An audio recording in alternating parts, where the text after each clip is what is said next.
ഗ്രാമികയുടെ അംഗത്തട്ടിലേക്ക് ഏവർക്കും സ്വാഗതം. 17ാമത് ലോക്സഭയുടെ തിരഞ്ഞെടുപ്പ് കാഹളം മുഴങ്ങിക്കഴിഞ്ഞു. ഇന്ത്യയിൽ അങ്ങോളം ഇങ്ങോളം തിരഞ്ഞെടുപ്പിൻ്റെ ചൂടും ചൂരുമായി പോവുകയാണ്.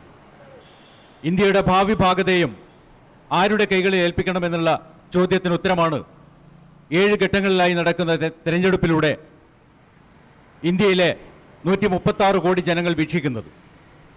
കേരളത്തിലും 20 ലോക്സഭാ മണ്ഡലങ്ങളിലേക്ക് ഈ വരുന്ന ഏപ്രിൽ 23-ാം തീയതി തിരഞ്ഞെടുപ്പ് നടക്കുകയാണ്.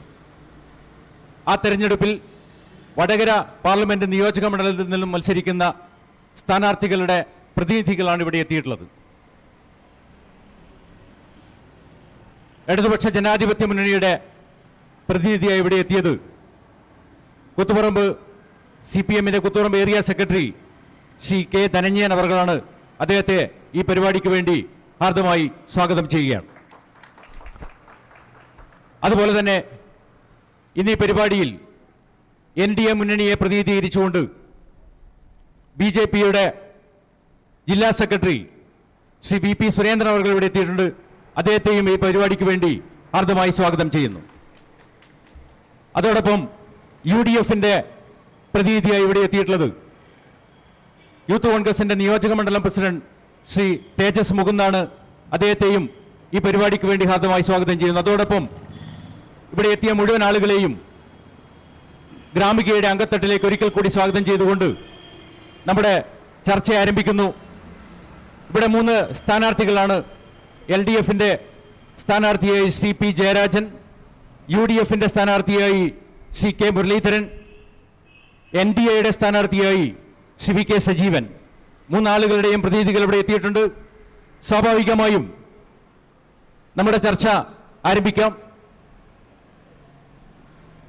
P. ജയരാജൻ സ്ഥാനാർത്ഥിയുടെ പ്രതിനിധിയായ ശ്രീ K. ധനഞ്ജയൻ അവർകളോടാണ്.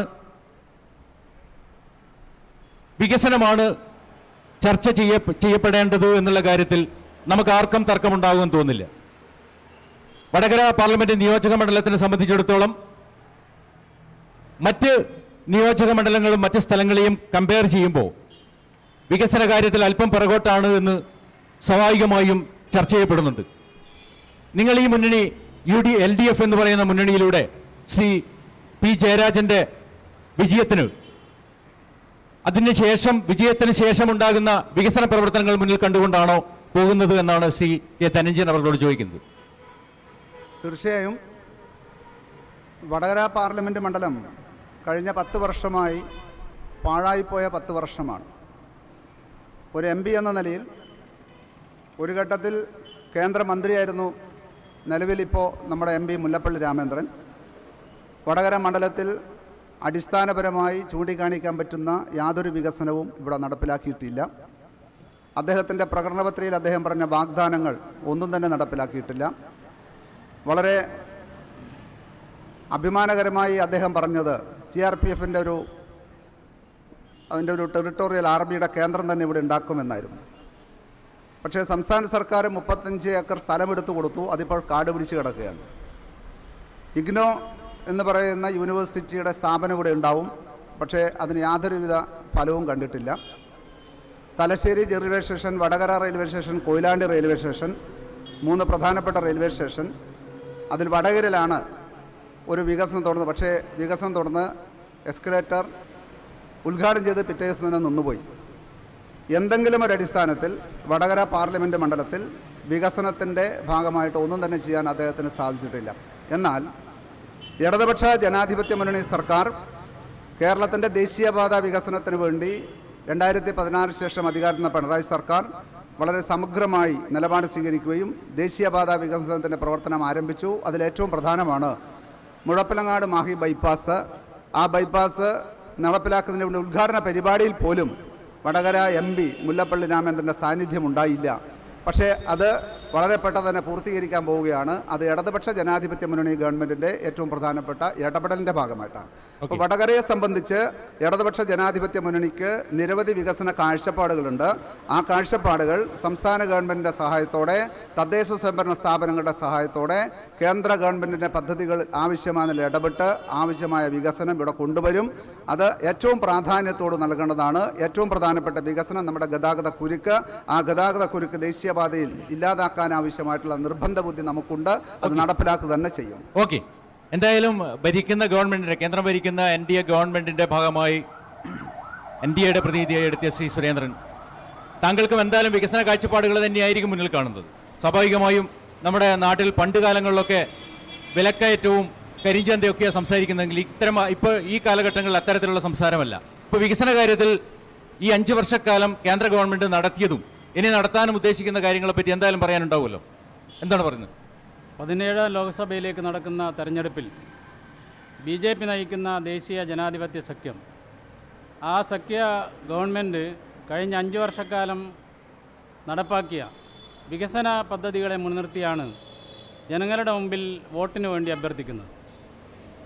ഏറ്റവും താഴെത്തട്ടിലുള്ള ജനവിഭാഗത്തെ ഉണർത്താനും ഉയർത്താനും വേണ്ടി അന്ത്യോദയ എന്ന മഹത്തായ പണ്ഡിറ്റ് ദീനദയാൽ ഉപാധ്യായയുടെ ദർശനത്തെ മുൻനിർത്തിക്കൊണ്ട് ഏറ്റവും താഴെത്തട്ടിലെ ജനവിഭാഗത്തെ അവരെ ഉന്നതിയിലെത്തിക്കാൻ വേണ്ടിയാണ് ഈ ഗവൺമെൻറ് പരിശ്രമിച്ചിട്ടുള്ളത്.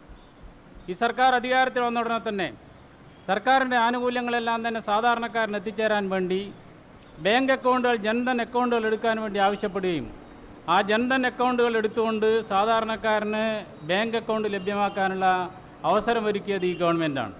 രാജ്യത്തെ 90% വരുന്ന ജനാവലിക്കും ബാങ്ക് അക്കൗണ്ട് ലഭ്യമാക്കിക്കൊണ്ട് സാധാരണക്കാരൻ്റെ ചെറുതും വലുതുമായ സർക്കാരിൻ്റെ വിഹിതങ്ങളെല്ലാം നേരിട്ട് അക്കൗണ്ടിൽ എത്തിക്കാൻ വേണ്ടി സാധിച്ചിട്ടുണ്ട്. അടൽ ബിഹാരി വാജ്പേയി പിന്തുടർന്ന അന്ത്യോദയ പദ്ധതി, ആ അരി സൗജന്യമായി 2 രൂപ നിരക്കിൽ കേരളത്തിൽ ലഭ്യമാകുന്ന കേന്ദ്ര ഗവൺമെൻറ് സൗജന്യമായി നൽകുന്ന അരി, അത് പാവപ്പെട്ടവന് നൽകാൻ വേണ്ടി കേന്ദ്ര ഗവൺമെൻറ് സാധിച്ചിട്ടുണ്ട്. പെൺകുട്ടികളുടെ വിദ്യാഭ്യാസത്തിന് വേണ്ടിയുള്ള പദ്ധതികൾ, സാധാരണക്കാരന് ഗുണകരമായിട്ടുള്ള നിരവധി പദ്ധതി, ഇപ്പോഴും പ്രഖ്യാപിച്ച കിസാൻ സമ്മാൻ നിധി, അതേപോലെ തന്നെ ഗ്രാമങ്ങളെ വൈദ്യുതീകരിക്കാൻ വേണ്ടിയുള്ള പണ്ഡിറ്റ് ദീനദയാൽ ഉപാധ്യായ ഗ്രാമ ജ്യോതി യോജന, ഓരോ ദിവസവും കേന്ദ്ര ഗവൺമെൻറ് പദ്ധതി പ്രകാരം 18 കിലോമീറ്റർ വരുന്ന ദേശീയ പാതകൾ ഓരോ ദിവസവും നിർമ്മിച്ചുകൊണ്ടിരിക്കുകയാണ്. ആ ദേശീയ പാതകളുടെ നിർമ്മാണം കേരളത്തിലും ദ്രുതഗതിയിൽ നടക്കുന്നുണ്ട്. കേരളത്തിൽ കഴിഞ്ഞ 5 വർഷക്കാലമായി ഐക്യമുന്നണിയുടെ ഭരണകാലഘട്ടത്തിലും ഇടതുപക്ഷ ജനാധിപത്യ മുന്നണിയുടെ ഭരണകാലഘട്ടത്തിലും വികസന പ്രവർത്തനങ്ങൾക്കെല്ലാം തന്നെ വേഗത കൂട്ടാൻ വേണ്ടി സാധിച്ചത് കേന്ദ്ര ഗവൺമെൻറ് നൽകാൻ ഉദ്ദേശിക്കുന്ന ഫണ്ടുകളെല്ലാം തന്നെ കേരളത്തിൽ കൃത്യമായി ലഭ്യമാക്കാൻ വേണ്ടി സാധിച്ചിട്ടുണ്ട്. കഴിഞ്ഞ 30 വർഷക്കാലമായി എസ്റ്റിമേറ്റ് തയ്യാറാക്കി കേന്ദ്ര ഗവൺമെൻറ്റിൻ്റെ അനുമതിക്ക് വേണ്ടി സമർപ്പിച്ച മാഹി ബൈപ്പാസ് എന്ന് പറയുന്ന മാഹിക്കാരുടെ, കണ്ണൂർ ജില്ലയുടെയും കോഴിക്കോട് ജില്ലക്കാരുടെയും എന്നത്തെയും സ്വപ്നം സാക്ഷാത്കരിക്കാൻ വേണ്ടി BJPയുടെ നേതൃത്വം ഇടപെട്ടുകൊണ്ട് കേന്ദ്ര ഗവൺമെൻറ്റിൽ സമ്മർദ്ദം ചെലുത്തി ദ്രുതഗതിയിലുള്ള വികസന പദ്ധതിക്ക് തുടക്കമിടാൻ വേണ്ടി സാധിച്ചിട്ടുണ്ട്. പക്ഷേ കഴിഞ്ഞ 10 വർഷം മാത്രമല്ല, അതിനു മുമ്പും കൂടെ പ്രതിനിധാനം ചെയ്തിട്ടുള്ള ജനപ്രതിനിധികളെല്ലാം തന്നെ വടകര പാർലമെൻറ്റ് മണ്ഡലത്തോട് ഒരു ചിറ്റമ്മ നയമാണ് സ്വീകരിച്ചിട്ടുള്ളത്. വികസനത്തിന് പിന്നോട്ടടിക്കുകയാണ് ചെയ്തത്. നിരവധി മേഖലകൾ, കാർഷിക മേഖലകൾ തരിശ് ഭൂമികളായിട്ട് ഇന്ന് കിടക്കുന്നുണ്ട്. കാർഷിക മേഖലയുമായി ബന്ധിപ്പിക്കുന്ന റോഡുകളൊന്നും തന്നെ പുനരുദ്ധരിക്കാൻ വേണ്ടി ഈ 2 മുന്നണികൾ വികസനമാണ് ലക്ഷ്യമെന്ന് വികസനമാണ് BJP ഉന്നയിക്കുന്നത്. എന്തായാലും തേജസ് അതിന് 2 ആൾ പറഞ്ഞതിനും തേജസ് ഉത്തരം അറിയാൻ ബാധ്യസ്ഥനാണ്. കാരണം നിലവിലുള്ള MP തേജസ് പ്രതിനിധാനം ചെയ്യുന്ന UDFന്റെ പ്രതിനിധിയാണ്. അപ്പോൾ സ്വാഭാവികമായും ഇതിനകത്ത് നടന്ന വികസനങ്ങൾ, നേരത്തെ ഇപ്പോൾ NDAയുടെ പ്രതിനിധി സുരേന്ദ്രൻ പറഞ്ഞത് 10 വർഷമല്ല, ശ്രീ ധനഞ്ജയൻ പറഞ്ഞത് 10 വർഷം, NDAയുടെ പ്രതിനിധി പറഞ്ഞ 10 വർഷം അല്ല, അതിന് മുന്നിലുണ്ട്. അപ്പോൾ എന്തായാലും തേജസ്സിന് അതിനെപ്പറ്റി വികസന കാര്യങ്ങളിലും ഈ നടത്തിയ പരിപാടികളെ പറ്റിയും പറയാനുണ്ടാവുമല്ലോ. വടകര പാർലമെന്റ് മണ്ഡലത്തെ സംബന്ധിച്ചിടത്തോളം പറയുമ്പോൾ 10 വർഷം മാത്രമേ ആയിട്ടുള്ളൂ UDFന്റെ ഒരു പ്രതിനിധി വടകരയെ പ്രതിനിധാനം ചെയ്യാൻ തുടങ്ങിയിട്ട്. ഇതിനു മുന്നേയുള്ള കാലങ്ങളിലെല്ലാം ഈ വടകര പാർലമെന്റ് മണ്ഡലത്തെ പ്രതിനിധാനം ചെയ്തത് LDF ആണ്. അപ്പോൾ മുൻകാലങ്ങളിൽ എങ്ങനെയായിരുന്നു വികസന കാര്യത്തിൽ വടകരയുടെ ഒരു കുതിച്ചുചാട്ടം എന്നുള്ളത് ജനങ്ങൾ വിലയിരുത്തട്ടെ. 10 വർഷത്തെ വടകരയിൽ മുല്ലപ്പള്ളി നടത്തിയ വികസന പ്രവർത്തനങ്ങൾ എന്ന് പറയുമ്പോൾ ഞാൻ വളരെ അഭിമാനത്തോടുകൂടി എടുത്തു പറയാൻ ആഗ്രഹിക്കുന്ന ഒരു കാര്യമാണ് തലശ്ശേരിയിലുള്ള കേന്ദ്രീയ വിദ്യാലയം. CPM-ന് സ്ഥിരമായിട്ട് MLA മാരുണ്ടാവുന്ന ഒരു നിയോജക മണ്ഡലം. വടകരയിൽ നിന്നും LDFന്റെ പ്രതിനിധികൾ സ്ഥിരമായിട്ട് വിജയിച്ചു പോയ ഒരു പാർലമെന്റ് മണ്ഡലം. എന്നിട്ട് പോലും നമുക്ക് തലശ്ശേരി ഒരു കേന്ദ്രീയ വിദ്യാലയം ഉണ്ടാവാൻ മുല്ലപ്പള്ളി രാമചന്ദ്രൻ MP ആവുന്നതുവരെ കാത്തിരിക്കേണ്ടി വന്നു. മുല്ലപ്പള്ളി രാമചന്ദ്രന്റെ പ്രവർത്തനമാണ് തലശ്ശേരിയിൽ കേന്ദ്രീയ വിദ്യാലയം ഉണ്ടാവാനുള്ള കാരണം. അതുപോലെ നിരവധി വികസന പ്രവർത്തനങ്ങൾ നാദാപുരത്തുള്ള BSF കേന്ദ്രമാണെങ്കിലും തീരദേശ പോലീസ് സ്റ്റേഷനുകളുടെ നിർമ്മാണമാണെങ്കിലും കടൽക്ഷോഭം തടയാൻ വേണ്ടിയിട്ട് കടൽ ഭിത്തികൾ സ്ഥാപിച്ചതാണെങ്കിലും ദീർഘദൂര ട്രെയിനുകൾക്ക് ഏകദേശം 19ഓളം ദീർഘദൂര ട്രെയിനുകൾക്ക് തലശ്ശേരി അടക്കമുള്ള പ്രധാനപ്പെട്ട റെയിൽവേ സ്റ്റേഷനുകളിൽ സ്റ്റോപ്പുകൾ അനുവദിക്കാൻ വേണ്ടിയിട്ട് സാധിച്ചു. ഇങ്ങനെ എണ്ണിയാൽ ഒടുങ്ങാത്ത ഒരുപാട് വികസന പ്രവർത്തനങ്ങൾ മുല്ലപ്പള്ളി രാമചന്ദ്രൻ ഈ വടകര പാർലമെന്റ് മണ്ഡലത്തിൽ അദ്ദേഹത്തിന്റെ കഴിഞ്ഞ 10 വർഷത്തെ സമയം കൊണ്ട് നടപ്പിലാക്കിയിട്ടുണ്ട്. ശ്രീ ധനഞ്ജയൻ, അങ്ങനെയാണെങ്കിൽ ഇപ്പോ NDAയുടെ പ്രതിനിധി പറഞ്ഞ മാഹി ബൈപ്പാസിനെ പറ്റി എന്തായാലും നിങ്ങൾക്ക് പറയാനുണ്ടോ? മാഹി ബൈപ്പാസ് കേന്ദ്ര ഉപരിതല വകുപ്പിന്റെ നിയന്ത്രണത്തിലാണ് ദേശീയപാത. ആ ദേശീയപാതയുടെ ഫണ്ട് അനുവദിച്ച് ചെയ്യേണ്ടത് സ്റ്റേറ്റ് ഗവൺമെന്റാണ്. ആ സ്റ്റേറ്റ് ഗവൺമെന്റ് 2016 അധികാരത്തിൽ വന്ന പിണറായി സർക്കാരാണ് അതിന് വളരെ വേഗതയിൽ നടപ്പിലാക്കാൻ വേണ്ടി ശ്രമിച്ചത്. അതിന്റെ ഭാഗമായിട്ടാണ് അത് ചെയ്തിട്ടുള്ളത്. എക്സിക്യൂഷൻ നടപടി സ്വീകരിച്ചു, പ്രവൃത്തി ഉദ്ഘാടനം ചെയ്തു. 2019 എന്ന് പറഞ്ഞാൽ 20ഓടുകൂടി അതിന്റെ ഉദ്ഘാടനം നിർവഹിക്കാൻ പോകുന്നു. അവിടെ അതിന്റെ ഉദ്ഘാടന പരിപാടിയിൽ വടകര MPയുടെ സാന്നിധ്യം ഉണ്ടായില്ല എന്നാണ് ഇടതുപക്ഷ ജനാധിപത്യ മുന്നണി പറയുന്ന ആക്ഷേപം. മറ്റൊന്ന് അത് മാത്രമല്ല, മറ്റൊന്ന് ഇവിടെ പറഞ്ഞു CRPFന്റെ കേന്ദ്രം പറഞ്ഞു 35 ഏക്കർ ഭൂമി സംസ്ഥാന സർക്കാർ എടുത്തുകൊടുത്ത് കാട് പിടിച്ച് കിടക്കുകയാണ് അവിടെയുള്ളത്. പിന്നെ തീരദേശത്തുണ്ടായിട്ടുള്ള പ്രശ്നങ്ങൾ എന്ന് MP ഒരു ഫണ്ടും ചെലവഴിച്ചിട്ടില്ല. സംസ്ഥാന ഗവൺമെന്റിന്റെ ഫണ്ട് ഉപയോഗിച്ചുകൊണ്ടാണ് തുറമുഖങ്ങളെല്ലാം അവിടെ നടപ്പിലാക്കിക്കൊണ്ടിരിക്കുന്നത്. MPയുടെ ഒരു സാന്നിധ്യം അവിടെ ഉണ്ടായിട്ടില്ല. പറഞ്ഞു സെൻട്രൽ സ്കൂൾ അല്ലേ? സെൻട്രൽ സ്കൂൾ MP എന്ന് പറയുമ്പോൾ സെൻട്രൽ സ്കൂൾ എവിടെയെങ്കിലും ഉണ്ട്? കണ്ണൂരില്ലേ? എവിടെ ഇല്ലാത്തത് സെൻട്രൽ സ്കൂൾ? സെൻട്രൽ സ്കൂൾ കേന്ദ്ര ഗവൺമെന്റിന് ഒരു മന്ത്രി എന്ന നിലയിൽ സെൻട്രൽ സ്കൂൾ കിട്ടിയത് ഒരു വലിയൊരു പ്രശ്നമല്ല. രാജ്യം ഭരിക്കുന്ന ഒരു മന്ത്രി. അതെ, പക്ഷേ ശ്രദ്ധയുണ്ടായില്ല. റെയിൽവേയുടെ എസ്കലേറ്ററിന്റെ പ്രശ്നം എന്താ? അവിടെ ഉദ്ഘാടനം ചെയ്തു, സമയമെടുത്തു, വർഷങ്ങളെടുത്തു, ഉദ്ഘാടനത്തെ പിറ്റേന്ന് പോയി, ഇപ്പോഴില്ല, അതിന് നിന്നുപോയി. അതിന്റെ പ്രശ്നങ്ങളാണ്. വടകര ഒരു ഭാഗത്ത് മഴ പെയ്താലും നനഞ്ഞാതിരിക്കാൻ പ്ലാറ്റ്ഫോമിൽ അതിന്റെ മേലാപ്പ് ഇനി ഉണ്ടായിട്ടില്ല. അതൊരു ശ്രദ്ധയില്ല. അതന്നെ പ്രശ്നങ്ങൾ. ഇഗ്നോ എന്ന് പറയുന്നത് ഏറ്റവും വലിയ വളരെ ആവേശകരമായി കൊണ്ടുവന്നാണ്. ഒരു നടപടി സഹിച്ചില്ല. ഒരു വടകര MP എന്നതിൽ മുല്ലപ്പള്ളി രാമചന്ദ്രൻ കഴിഞ്ഞ 10 വർഷം എന്ന് പറഞ്ഞാൽ പാഴായിപ്പോയ 10 വർഷമാണ്. അങ്ങേയറ്റത്തെ എന്താ പറയാ പരാജയമാണ് മുല്ലപ്പള്ളി രാമചന്ദ്രൻ എന്ന് പറയുന്ന MP. അതാണ് പ്രശ്നം. പിന്നെ ഇവിടെ NDAയുടെ ഇത് പറഞ്ഞപ്പോ പറയുന്നത് ജൻധൻ എന്ന് പറഞ്ഞു. ജൻധൻ യോജന എന്ന് പറയുന്ന ഒരു വിഷയത്തെ സംബന്ധിച്ച് ശ്രദ്ധിക്കേണ്ട ഒരു ഭാഗം, അതിന്റെ ഭാഗമായിട്ട് അതിന്റെ അക്കൗണ്ടിൽ സീറോ ബാലൻസ് ഇതില്ല എന്ന് പറഞ്ഞുകൊണ്ട് 500 രൂപ 1000 രൂപയുള്ള അക്കൗണ്ടിൽ നിന്ന് 1770 കോടി രൂപയാണ് സാധാരണക്കാരനായ കർഷക തൊഴിലാളികൾ എന്ന ആളുകളുടെ പണം തട്ടിയെടുത്തത്. ഏത് പൊതുമേഖലാ ബാങ്കുകൾ. അതാണ് ഇവിടെ വലിയ വികസനം എന്നുള്ളത് കൊട്ടിഘോഷിക്കുന്നതിന്റെ പ്രശ്നം. ബാക്കിയെല്ലാം ഇവിടെ നടന്നത്. കർഷകർ 6000 രൂപ 5 കൊല്ലം കൊണ്ട് 6 ബജറ്റ് അവതരിപ്പിച്ചു. 6 ബജറ്റ് അവതരിപ്പിച്ചിട്ട് 5 ബജറ്റിലും കർഷകരെ കുറിച്ച് ഒരു വാക്കില്ല. അവസാനത്തെ വർഷം ഇപ്പൊ തെരഞ്ഞെടുപ്പ് വന്നപ്പോ കർഷകരെ പറ്റിക്കാൻ ഒരു വാക്ക് 6000 രൂപ നമ്മൾ സഹായം കൊടുക്കും. 2000 രൂപ നിയമവിരുദ്ധമായി 2019-20 ബജറ്റ് അവതരിപ്പിച്ചിട്ട് 2019 മാർച്ച് മാസം തന്നെ 2000 രൂപ കൊടുക്കുമെന്ന് പറഞ്ഞാൽ നക്കാപ്പിച്ചു കൊടുക്കാൻ ആവശ്യമായ ഇടപെടൽ, വോട്ടർമാരെ വഞ്ചിക്കാൻ ആവശ്യമായ നിലപാടാണ് എടുത്തത്. ഒരു കാര്യം തേജസ് പറയേണ്ടത്, അതായത് കാർഷിക കടം എഴുതിത്തള്ളുന്ന ശ്രീമാൻ ആന്റണി ഇവിടെ വന്ന് പറഞ്ഞിട്ടുണ്ട്. ശ്രീ കെ ധനഞ്ജയൻ പറഞ്ഞതിന്റെ ബാക്കി പത്രം പറയണം. അല്ല, അതില് മുല്ലപ്പള്ളി രാമചന്ദ്രനുമായിട്ട് കാർഷിക കടങ്ങളാ അതിലേക്ക് ഞാൻ വരാം. മുല്ലപ്പള്ളി രാമചന്ദ്രൻ പാർലമെന്റിൽ ഏറ്റവും മികച്ച MP എന്നുള്ള ബഹുമതി ലോക്സഭയുടെ സ്പീക്കർ നൽകിയ ഒരു MP ആണ് വടകരയുടെ ജനപ്രതിനിധിയായ മുല്ലപ്പള്ളി രാമചന്ദ്രൻ. അദ്ദേഹം ഏറ്റവും കൂടുതൽ പാർലമെന്റിൽ അറ്റൻഡൻസ് ഉള്ള ഒരു MP, തന്റെ MP ഫണ്ട് ഏറ്റവും കൂടുതൽ മണ്ഡലത്തിൽ വിനിയോഗിച്ച ഒരു MP. അപ്പോഴാണ് നമ്മുടെ തൊട്ടടുത്തുള്ള ഈ വർഷം കണ്ണൂർ പാർലമെന്റ് മണ്ഡലത്തിൽ ഏറ്റവും മോശം MP എന്നുള്ള സർട്ടിഫിക്കറ്റ് ശ്രീമതി നമ്മുടെ തൊട്ടപ്പുറത്തുള്ള കണ്ണൂർ പാർലമെന്റ് മണ്ഡലത്തിൽ. അങ്ങനെയാണെങ്കിൽ ശ്രീ സുരേന്ദ്രന് പറയാനുണ്ടാവും. കാരണം ഏറ്റവും കൂടുതൽ ഫണ്ട് വിനിയോഗിച്ചു എന്ന് പറയുമ്പോൾ എന്തായാലും കേന്ദ്ര ഗവൺമെന്റ് ഭരിക്കുന്നത് NDA അല്ലേ? അപ്പൊ ഫണ്ട് കൊടുക്കേണ്ട സംവിധാനത്തിൽ നിങ്ങൾ ഏറ്റവും കൂടുതൽ ഫണ്ട് വിനിയോഗിച്ച മുല്ലപ്പള്ളി രാമചന്ദ്രൻ ഒന്നുമല്ല.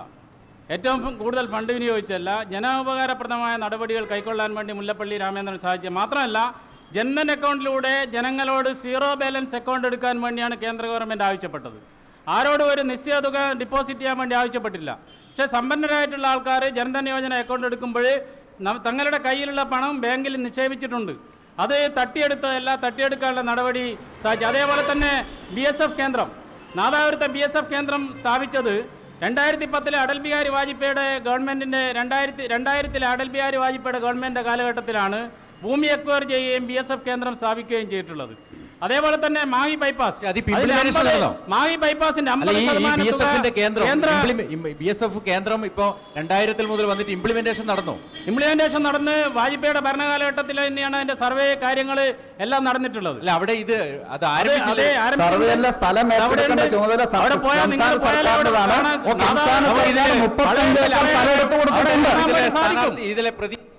കേന്ദ്രം സാധിക്കും. വിനോദ്, കോൺഗ്രസിന്റെ പ്രതിനിധിയോടാണ് എൻ്റെ ചോദ്യം. 10 വർഷത്തെ വികസനവുമായി ബന്ധപ്പെട്ടാണ് ഇവിടെ വിരലെണ്ണാവുന്ന കാര്യങ്ങളാണ് ഇവിടെ വിശദീകരിച്ചത്. നമ്മുടെ രാജ്യത്തിൻ്റെ നട്ടെല്ല് എന്ന് പറയുന്നത് കാർഷിക മേഖലയാണ്, കൃഷിക്കാരാണ്, തൊഴിലാളികളാണ്. ഈ കാർഷിക മേഖലയിലും കൃഷിക്കാർക്കും തൊഴിലാളികൾക്കും വേണ്ടി ഈ 10 വർഷക്കാലം മുല്ലപ്പള്ളി രാമചന്ദ്രൻ എന്ത് ചെയ്തു എന്നും കൂടി ഒന്ന് വിശദീകരിക്കണം. അല്ല, വികസന പ്രവർത്തനങ്ങൾ എന്ന് പറയുമ്പോൾ മാറി മാറി വരുന്ന സർക്കാരുകളുടെ തുടർച്ചയാണ് വികസന പ്രവർത്തനങ്ങൾ. പിന്നെ ഈ നാട്ടിലെ കർഷകർക്ക് വേണ്ടി മുല്ലപ്പള്ളി രാമചന്ദ്രൻ എന്ത് ചെയ്യാൻ കഴിഞ്ഞെന്ന് പറയുമ്പോൾ അവിടെ ആലോചിക്കേണ്ടത്, മുല്ലപ്പള്ളി രാമചന്ദ്രൻ പ്രതിനിധാനം ചെയ്യുന്ന ഒരു രാഷ്ട്രീയ പ്രസ്ഥാനമല്ല രാജ്യം ഭരിക്കുന്നത്. രാജ്യത്തുടനീളം കോർപ്പറേറ്റുകൾക്ക് വേണ്ടി മാത്രം നിലകൊള്ളുന്ന കർഷക ദ്രോഹ നിലപാടുകളുമായിട്ട് മുന്നോട്ട് പോകുന്ന ഒരു ഗവൺമെന്റ് രാജ്യം ഭരിക്കുമ്പോൾ മുല്ലപ്പള്ളി രാമചന്ദ്രന് വടകര പാർലമെന്റ് മണ്ഡലത്തിൽ പദ്ധതികൾക്ക് പരിമിതികളുണ്ട്. 2014 UPA സർക്കാർ അധികാരമൊഴിയുമ്പോൾ ഇന്ത്യ രാജ്യത്തിന്റെ ആകെ വരുമാനത്തിന്റെ 49% തുക ഇന്ത്യയിലെ 1% താഴെ വരുന്ന കോർപ്പറേറ്റുകളുടെയും ശതകോടീശ്വരന്മാരുടെ കയ്യിലാണ്. ഇത് ഞങ്ങളുടെ ഗവൺമെന്റ് രണ്ടാമത് ഈ വർഷം 2018-19 സാമ്പത്തിക വർഷം കഴിയുമ്പോൾ ഇന്ത്യ രാജ്യത്തിന്റെ ആകെ വരുമാനത്തിന്റെ 59% കോർപ്പറേറ്റ് കയ്യിലാണ്. 1% താഴെയുള്ള ജനത. 1% എന്ന് പറഞ്ഞാൽ 1,30,00,000 അവരുടെ കയ്യിലല്ല. അരക്കാൽ എന്ന് പറയുന്നത് 16 ലക്ഷമാണ് അവരുടെ കയ്യിലുമല്ല. 3 ലക്ഷത്തിൽ താഴെ വരുന്ന ശതകോടീശ്വരന്മാരുടെയും കോർപ്പറേറ്റുകളുടെയും കയ്യിലാണ് ഇന്ത്യ രാജ്യത്തിന്റെ ആകെ വരുമാനത്തിന്റെ 59% ഉള്ളത്. കോർപ്പറേറ്റുകളെ പുൽകിയത് 1991 മുതൽ നടപ്പിലാക്കിയ നവ ഉദാരവൽക്കരണ സാമ്പത്തിക നയമാണ്. അത് കോൺഗ്രസ്, UPA എന്ന് പറയുന്നതും ND എന്നതും ഒരുപോലെ കുറ്റക്കാരാണ്. നേരത്തെ UPA നടത്തിയ വേഗത കുറഞ്ഞ ഏർപ്പാട് ഇപ്പോഴും വേഗതയേറിയ ഏർപ്പാടാക്കി മാറ്റിയത് ഇന്ത്യ രാജ്യത്തിലെ ജനങ്ങളെ കൊള്ളയടിച്ചത് ഈ 2 പ്രസ്ഥാനവുമാണ് എന്ന് നമുക്ക് ഏവർക്കും നന്നായിട്ട് അറിയാവുന്നത്. കർഷകന്മാർക്ക് അനുകൂലമായ സമീപനമാണ് ദേശീയ ജനാധിപത്യ സഖ്യ ഗവൺമെന്റ് കൈക്കൊണ്ടിട്ടുള്ളത്. 60 വർഷക്കാലം രാജ്യം ഭരിച്ച ഇന്ത്യൻ നാഷണൽ കോൺഗ്രസ് കർഷകന്മാർക്ക് ചെയ്യാത്ത കാര്യങ്ങൾ 5 വർഷക്കാലം കൊണ്ട് BJPയുടെ ഗവൺമെൻറ് കർഷകന്മാർക്ക് വേണ്ടി നൽകിയിട്ടുണ്ട്. 2004 ഒന്നാം UPA ഗവൺമെൻറ് അധികാരത്തിലുള്ള സമയത്താണ് പ്രൊഫസർ MS സ്വാമിനാഥൻ എന്ന് പറയുന്ന ആളെ കർഷകന്മാരുടെ പ്രശ്നങ്ങൾ പരിഹരിക്കാൻ വേണ്ടിയുള്ള കമ്മീഷനെ കേന്ദ്ര ഗവൺമെൻറ് നിയോഗിച്ചത് ഒന്നാം UPAയുടെ ഭരണകാലത്ത് നിയോഗിച്ചത്.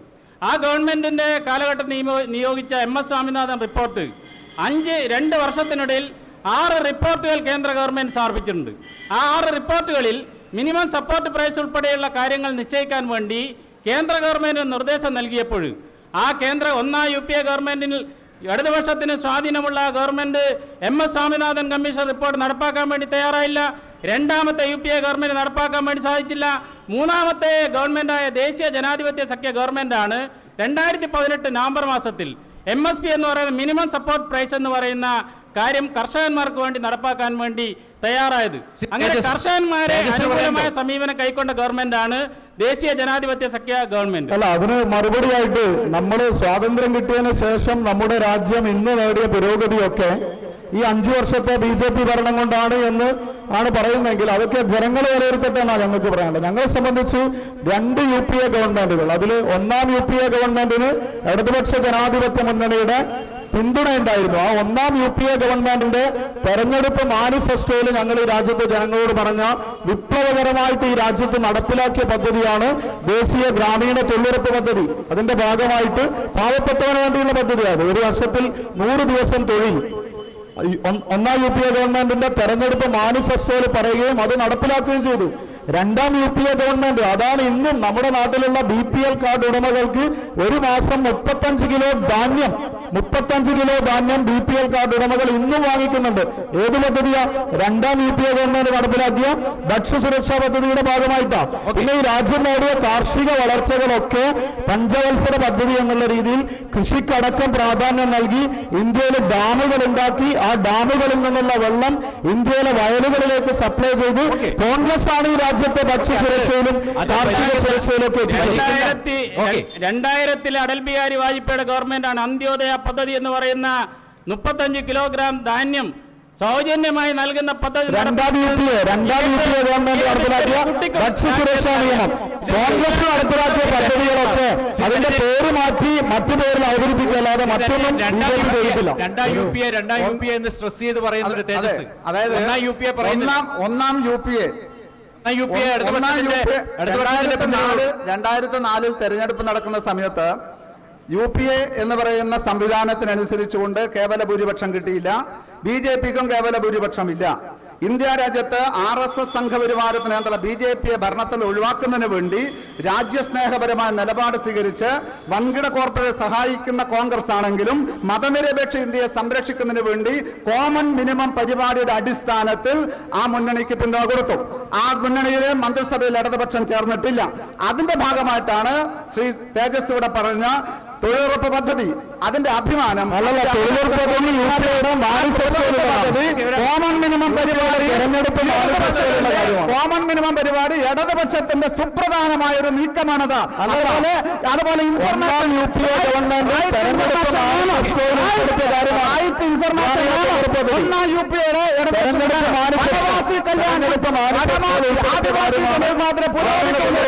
ഇടതുപക്ഷത്തിന്റെ നിർണായകമായ സ്വാതന്ത്ര്യ അടിസ്ഥാനത്തിലാണ് അവിടെയാണ് അന്തർദേശീയ തലത്തിൽ സാമ്രാജ്യത്വമായി വിട്ടുപണ ചെയ്തതിന്റെ പശ്ചാത്തലത്തിൽ 2008 രാജ്യത്തിന്റെ സ്നേഹമുള്ള ഇടതുപക്ഷം പിൻവലിച്ചത്.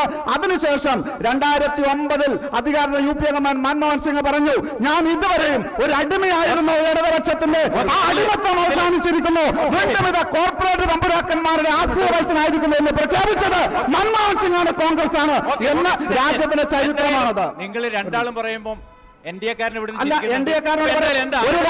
ഒരു കാര്യം സൂചിപ്പിക്കാം. ഭക്ഷ്യഭദ്രതാ നിയമം കേരളത്തെ സംബന്ധിച്ച് ഭക്ഷ്യഭദ്രതാ നിയമം സംബന്ധിച്ച് ഇവിടെ എല്ലാവർക്കും ഉണ്ടായ ഭക്ഷ്യഭദ്രതാ നിയമം ഈ 2 കിലോ അരി 46% ആളുകൾക്ക് മാത്രമേ കേരളത്തിൽ ഭക്ഷ്യഭദ്രതാ മുൻഗണനാ പട്ടികയിൽ ഉള്ളൂ എന്ന് തീരുമാനിച്ചത് കോൺഗ്രസും BJPയും പിന്തുണച്ച ഗവൺമെന്റാണ്. അവർ നടപ്പിലാക്കുന്ന നിയമമാണ് കേരളത്തിൽ നടപ്പായത്. 46% പേർക്കാണ് ഭക്ഷ്യഭദ്രതാ നിയമം പാസാക്കിയെന്ന് പറയുമ്പോൾ മുൻകാലങ്ങളെ കുറിച്ച് പരിശോധിക്കണം. IK ഗുജറാൾ പ്രധാനമന്ത്രിയായിരിക്കുന്ന സമയത്ത്, ഇന്ദ്രജിത് ഗുപ്ത ഭക്ഷ്യമന്ത്രിയായിരിക്കുന്ന സമയത്താണ് റേഷൻ കാർഡുകളെ 2ആക്കി മാറ്റിയത്, APL കാർഡെന്നും BPL കാർഡെന്നും. അന്ന് ബഹുമാനപ്പെട്ട കേരള മുഖ്യമന്ത്രി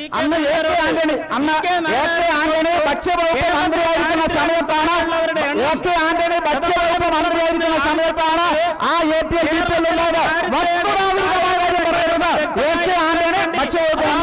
ഗവൺമെന്റാണ് ഗവൺമെന്റ്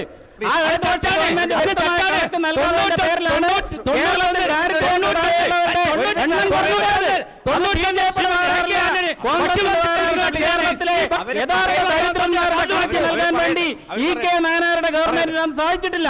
അന്ന് EK നായനാരുടെ ഗവൺമെന്റ് കേരളത്തിലെ 65% വരുന്ന ദരിദ്ര വിഭാഗങ്ങളുടെ കണക്ക് നൽകിയിരുന്നെങ്കിൽ ഇന്നും ആ ഭക്ഷ്യസുരക്ഷാ നിയമപ്രകാരം സൗജന്യമായ അരി ലഭിക്കുന്നവരുടെ എണ്ണം 65-70% കേരളത്തിൽ ഉണ്ടാകുമായിരുന്നു. അന്ന് കേരളത്തെ വഞ്ചിച്ച ഇടതുപക്ഷ ഗവൺമെന്റാണ്.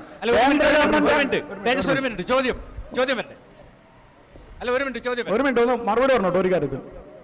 8 കാലി മമ്മൂഞ്ഞിയെ പോലെ എല്ലാം അവകാശപ്പെടുന്നത് ശരിയല്ല. നിങ്ങളുടെ പ്രകടന പത്രികയിൽ 1-ാം UPA ഗവൺമെന്റ് കോൺഗ്രസിന്റെ പ്രതിനിധി ആ പ്രകടന പത്രിക ഒന്ന് ഇപ്പൊ കാണിച്ചാൽ ഞങ്ങൾ നിങ്ങളെ അംഗീകരിച്ചു തരാം. അല്ലാതെ ഇപ്പോൾ ഇവിടെ പറഞ്ഞതുപോലെ 1-ാം UPA ഗവൺമെന്റിന്റെ പദ്ധതിയാണ്, അല്ല അതിന്റെ ഭാഗമായി തെരഞ്ഞെടുപ്പിനെ അഭിമുഖീകരിക്കുമ്പോൾ മാനിഫെസ്റ്റോക്കകത്ത് പറഞ്ഞതാണ് ഈ തൊഴിലുറപ്പ് പദ്ധതി എന്ന് പറയുന്നത് ഈ നാട്ടിലെ ജനങ്ങളെ പറ്റിക്കുന്നതിന് സമാണ്. ഇത് ലൈവായിട്ടുള്ള ഒരു പരിപാടിയാണ്. ഗ്രാമിക TVയിൽ തന്നെ ഞാൻ വരാം. 1-ാം UPAയുടെ തെരഞ്ഞെടുപ്പ് മാനിഫെസ്റ്റോയിൽ പറഞ്ഞ കാര്യമാണ് ഗ്രാമീണ തൊഴിലുറപ്പ്. രണ്ടാമത്തെ കാര്യം മറുപടി പറയാൻ സമയം തരണം. മറുപടി പറയട്ടെ. അല്ലല്ല, ഞാൻ ചോദ്യം ചോദിച്ചില്ല. ചോദ്യം ചോദിച്ചില്ല. അനുബന്ധമായി ചരിത്രപരമായി മറുപടി പറയട്ടെ. അനുബന്ധമായി മറുപടി പറയട്ടെ. അല്ല, അനുബന്ധമായി UDF-ന്റെ പ്രതിനിധിയോട് അനുബന്ധമായ ഒരു ചോദ്യം ചോദിക്കാനുള്ളത്. നേരത്തെ കുറെ കാര്യം പറഞ്ഞു. ഞങ്ങളിപ്പോ ചർച്ച ചെയ്യുന്നത് കൂത്തുപറമ്പ് നഗരസഭയിൽ നിന്നാണ്.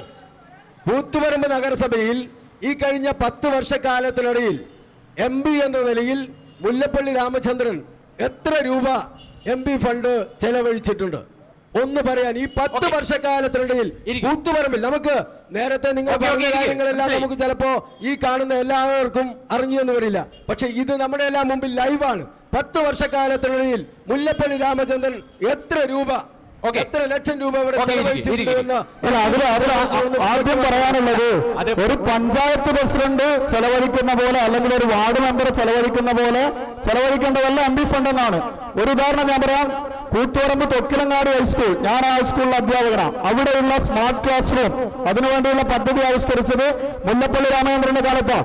മൊകേരി രാജീവ് ഗാന്ധി ഹൈസ്കൂളിലെ കുട്ടികൾക്ക് കുടിക്കാനുള്ള കുടിവെള്ള പദ്ധതി, ഇങ്ങനെ ഒരുപാട് ഈ പ്രദേശത്തുള്ള സ്കൂളുകൾക്കും മറ്റ് പല കാര്യങ്ങൾക്കും മുല്ലപ്പള്ളി രാമചന്ദ്രൻ എല്ലാ മേഖലയിലും ഇടപെടലുകൾ നടത്തിയിട്ടുണ്ട്. രണ്ടാമതായിട്ട് ഒരു ചോദ്യത്തിന് ഉത്തരം പറയാനുള്ള അവസരം തരണം. ബഹുമാനപ്പെട്ട ധനഞ്ജയേട്ടൻ പറഞ്ഞു ഒന്നാം UPA ഗവൺമെന്റിനുള്ള പിന്തുണ പിൻവലിക്കാൻ കാരണം കോൺഗ്രസിന്റെ കോർപ്പറേറ്റ് നയങ്ങൾക്കെതിരായിട്ടാണ്. അല്ല, ഇവിടെ അടക്കം കൂത്തുപറമ്പ് ടൗണിലടക്കം നമുക്കറിയാം ആണവക്കരാർ അറബിക്കടലിൽ എന്ന് പറഞ്ഞുകൊണ്ട് സമരം നടത്തിയിട്ടാണ് ഒന്നാം UPAയുടെ പിന്തുണ പിൻവലിച്ചത്. അതാണ് സാമ്രാജ്യം പറഞ്ഞു തീർന്നില്ല. 5 വർഷം നരേന്ദ്രമോദി ഭരിക്കാൻ തുടങ്ങിയപ്പോ ജപ്പാനിലും ഫ്രാൻസിലും അടക്കമുള്ള രാജ്യങ്ങൾ സന്ദർശിച്ചിട്ട് ഒരുപാട് ആണവക്കരാറിൽ ഒപ്പിട്ടിട്ടുണ്ട്. ആ ആണവക്കരാറിലൊക്കെ മൻമോഹൻ സിംഗ് ഒപ്പിട്ട ആണവക്കരാറിൽ ഒരു ആണവ ദുരന്തമുണ്ടായെങ്കിൽ അതിന്റെ ഉത്തരവാദിത്വം കമ്പനികൾക്കായിരുന്നു. ഇന്ത്യ രാജ്യത്തിന് അതിന്റെ ഉത്തരവാദിത്വം ഉണ്ടായിരുന്നില്ല. നഷ്ടപരിഹാരം മുഴുവൻ ആണവ കരാർ സ്ഥാപിച്ച കമ്പനികൾ നൽകണമായിരുന്നു. എന്നാൽ ഇന്ന് നരേന്ദ്രമോദി കമ്പനികൾക്ക് അടിമപ്പെട്ടിട്ട് ഇന്ത്യയിൽ ഒരു ആണവ ദുരന്തം ഉണ്ടായാൽ കമ്പനികൾക്ക് യാതൊരു ഉത്തരവാദിത്വം ഇല്ല എന്നുള്ള രീതിയിൽ കരാർ ഒപ്പിട്ടപ്പോൾ അവർക്കെതിരെ സമരം നടത്താൻ CPM എവിടെയും കണ്ടിട്ടില്ല. അതുകൊണ്ടാണ് ഞങ്ങൾ കോർപ്പറേറ്റുകൾക്ക് വേണ്ടി CPM എന്ന് പറയുന്നത്. അങ്ങനെയാണെങ്കിൽ ഈ നോട്ട് നിരോധനം നമ്മളെ എന്തായാലും ഇപ്പം BJP NDAയുടെ പ്രതിനിധിയുണ്ട്. നോട്ട് നിരോധനം നമുക്ക് ഗുണാന്നോ ദോഷമാണോ, എങ്ങനെ ബാധിച്ചു? അതായത് മാനസികമായി സമനില തെറ്റാത്ത ഏതെങ്കിലും ഒരാള് നോട്ട് നിരോധനം ശരിയാണെന്ന് പറയില്ല. കാരണം 150 പേരാണ് ATM-ന് മുമ്പിൽ ബാങ്കിന്റെ മുമ്പിൽ ക്യൂ നിന്നിട്ട് മരിച്ചു വീണത്. അതിൽ ഭൂരിപക്ഷവും ഹിന്ദുവാണ്. ATM-ന് മുമ്പിൽ കള്ളനോട്ട് നിരോധിക്കാൻ, കള്ളനോട്ട് കണ്ടെത്താൻ, കള്ളപ്പണം കണ്ടെത്താൻ, അഴിമതി അവസാനിപ്പിക്കാൻ 99% 3% നോട്ടും തിരിച്ചു വന്നു. കള്ളപ്പണം കണ്ടില്ല, കള്ളനോട്ട് കണ്ടില്ല, ഒരു തരത്തിലുള്ള അഴിമതിയും ഇല്ലാതാക്കാൻ സാധിച്ചില്ല. ഇപ്പോൾ ഏറ്റവും അവസാനമായി ഈ നോട്ട് നിരോധനത്തിന്റെ ഒരാഴ്ച മുമ്പ് 3 ലക്ഷം കോടി രൂപയുടെ പുതിയ നോട്ട് വിദേശത്ത് അച്ചടിച്ചിട്ട് ഇന്ത്യ രാജ്യത്ത് കൊണ്ടുവന്നു എന്ന് ഞെട്ടിക്കുന്ന റിപ്പോർട്ടും കൂടെ വന്നിട്ടുണ്ട്. നോട്ട് നിരോധനം ഇന്ത്യ രാജ്യത്തിലെ കർഷകനെയോ സാധാരണ എല്ലാ കർഷകന്റെയും ജീവിതം താളം തെറ്റി, ചെറുകിട വ്യവസായത്തിന്റെ താളം തെറ്റി, പണമിടപാട് താളം തെറ്റി, വിവാഹം നിശ്ചയിച്ച കുട്ടികളുടെ വിവാഹം നടക്കാൻ പറ്റാത്തതായി. എന്നാൽ BJP റെഡ്ഡിയുടെ 50 കോടി ചെലവഴിച്ചുകൊണ്ട് കല്യാണം നടത്താൻ പറ്റി എന്നൊക്കെ പറയുന്നത് കോർപ്പറേറ്റ് താല്പര്യമാണ്. ജിയോ എന്ന് പറയുന്ന സാമ്പത്തിക സ്ഥാപനം, റിലയൻസ് സ്ഥാപനം നോട്ട് നിരോധനത്തിന്റെ 12 ദിവസം മുമ്പ് ഇവിടെ ആരംഭിച്ചു. അവർ 65,000 കോടി രൂപയുടെ ഡിജിറ്റൽ അക്കൗണ്ടിൽ പണം ഉണ്ടാക്കി. അങ്ങനെ കൊള്ളയാണ് നടന്നത്. ഒരു സമനില ശരിയാണെന്ന് ശ്രീ സുരേന്ദ്രൻ, എന്തായാലും നോട്ട് ഒരു വിപ്ലവകരമായ നോട്ട് നിരോധനം ഇന്ത്യൻ സമ്പദ് വ്യവസ്ഥയെ സംബന്ധിച്ച് വിപ്ലവാത്മകരമായ ഒരു പരിവർത്തനം തന്നെയാണ്. ആ നോട്ട് നിരോധനം കൊണ്ട് രാജ്യത്തിലെ കള്ളപ്പണത്തെ നിയന്ത്രിക്കാൻ വേണ്ടി കേന്ദ്ര ഗവൺമെന്റിന് സാധിച്ചിട്ടുണ്ട്. മാത്രമല്ല, ഇവിടെ ആയിരിക്കാ പ്രശ്നം? 50,000-ലേറെ പണം നിക്ഷേപിക്കുന്നവർക്ക് KYC ഹാജരാക്കണമെന്ന് പറയും, നോ യുവർ കസ്റ്റമർ എന്ന് പറയുന്ന രേഖ ഹാജരാക്കണമെന്ന് പറയുമ്പോൾ പാവപ്പെട്ടവൻ എന്താണ് പ്രശ്നം? പണക്കാരനെയാണ് നോട്ട് നിരോധനം ഏറ്റവും കൂടുതൽ ബാധിച്ചിട്ടുള്ളത്. സമ്പന്നന്മാരെ, കോർപ്പറേറ്റുകളെ ബാധിക്കുകയല്ലാതെ സാധാരണക്കാരെ ബാങ്കിൽ നിക്ഷേപിക്കുന്ന പാവപ്പെട്ട കർഷകന്മാരെയും കർഷക തൊഴിലാളികളെയും 50,000-ന് മേലാണ് നിക്ഷേപിക്കുന്നത്. പാവപ്പെട്ടവരെ സംബന്ധിച്ച് നോട്ട് നിരോധനം യാതൊരു ദോഷഫലം ഉണ്ടാക്കിയിട്ടില്ല. ദോഷം ഉണ്ടായിട്ടുണ്ട്. സമ്പന്നന്മാരെ പിന്താങ്ങുന്ന രാഷ്ട്രീയക്കാര്, ഇടതുപക്ഷക്കാരും ഐക്യമുന്നണിക്കാർക്കും പ്രയാസങ്ങളും പ്രശ്നങ്ങളും ഉണ്ടായിട്ടുണ്ട്. സാധാരണക്കാരന് യാതൊരു പ്രശ്നം ഉണ്ടായില്ല. ഇന്ത്യൻ സമ്പദ് വ്യവസ്ഥയെ സംബന്ധിച്ച് അനിവാര്യമായ വസ്തുതയായിരുന്നു. അത് നടപ്പാക്കാൻ ആർജവം കാണിച്ചത് നരേന്ദ്രമോദിയുടെ ഗവൺമെന്റ് ആണ്, അല്ലാതെ ഇത് കാണിക്കാൻ കോൺഗ്രസ്സുകാരനും കാണിച്ചിട്ടില്ല. ഓക്കെ, അവിടെ ചോദ്യം ഉണ്ടല്ലോ, ചോദിക്കും അവിടെ ചോദ്യം. ഒരു മിനിറ്റ്, പറഞ്ഞോ. ബാറിന്റെ മുമ്പിൽ എന്നിട്ട് എത്രയാൾ മരിക്കുന്നുണ്ട്? പറഞ്ഞോ. ബാറിന്റെ മുമ്പിൽ കാവൽ എന്നിട്ട് 150 ആളല്ല, കേരളത്തിൽ എത്ര പേര് മരണപ്പെട്ടിട്ടുണ്ട്? കേരളത്തിലെ എസ് ഐ പിടിച്ചുന്തിയിട്ട് ശ്രീജിത്ത് എന്ന് പറയുന്ന ഒരാൾ ചെറുപ്പക്കാരൻ മരിച്ചിട്ടില്ലേ? ഇവിടെ കള്ളപ്രചരണം നടത്തിക്കൊണ്ട്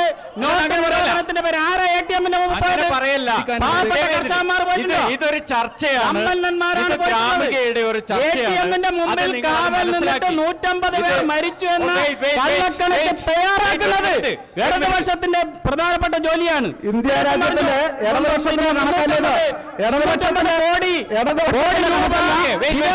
ഇറക്കുമതി ചെയ്യുന്നതെന്നാണ് ബഹുമാനപ്പെട്ട ധനഞ്ഞേട്ടപ്പോട് പറഞ്ഞത്. ഇറക്കുമതി ചെയ്തെന്നാണ്? ആർക്ക് വേണ്ടി ഇറക്കുമതി ചെയ്തെന്നാണ്? കള്ളക്കണക്ക് കോൺഗ്രസിന്റെ കൂടെ ചേർന്നുകൊണ്ട് NDA നേരിടാൻ വേണ്ടി കള്ളക്കണക്കുകളും കള്ളപ്രചരണവും നടത്തിയാലെന്ന് മക്കളെ ഈ പാർട്ടി ദേശീയ ജനാധിപത്യ സഖ്യം തളരില്ല. ഇത്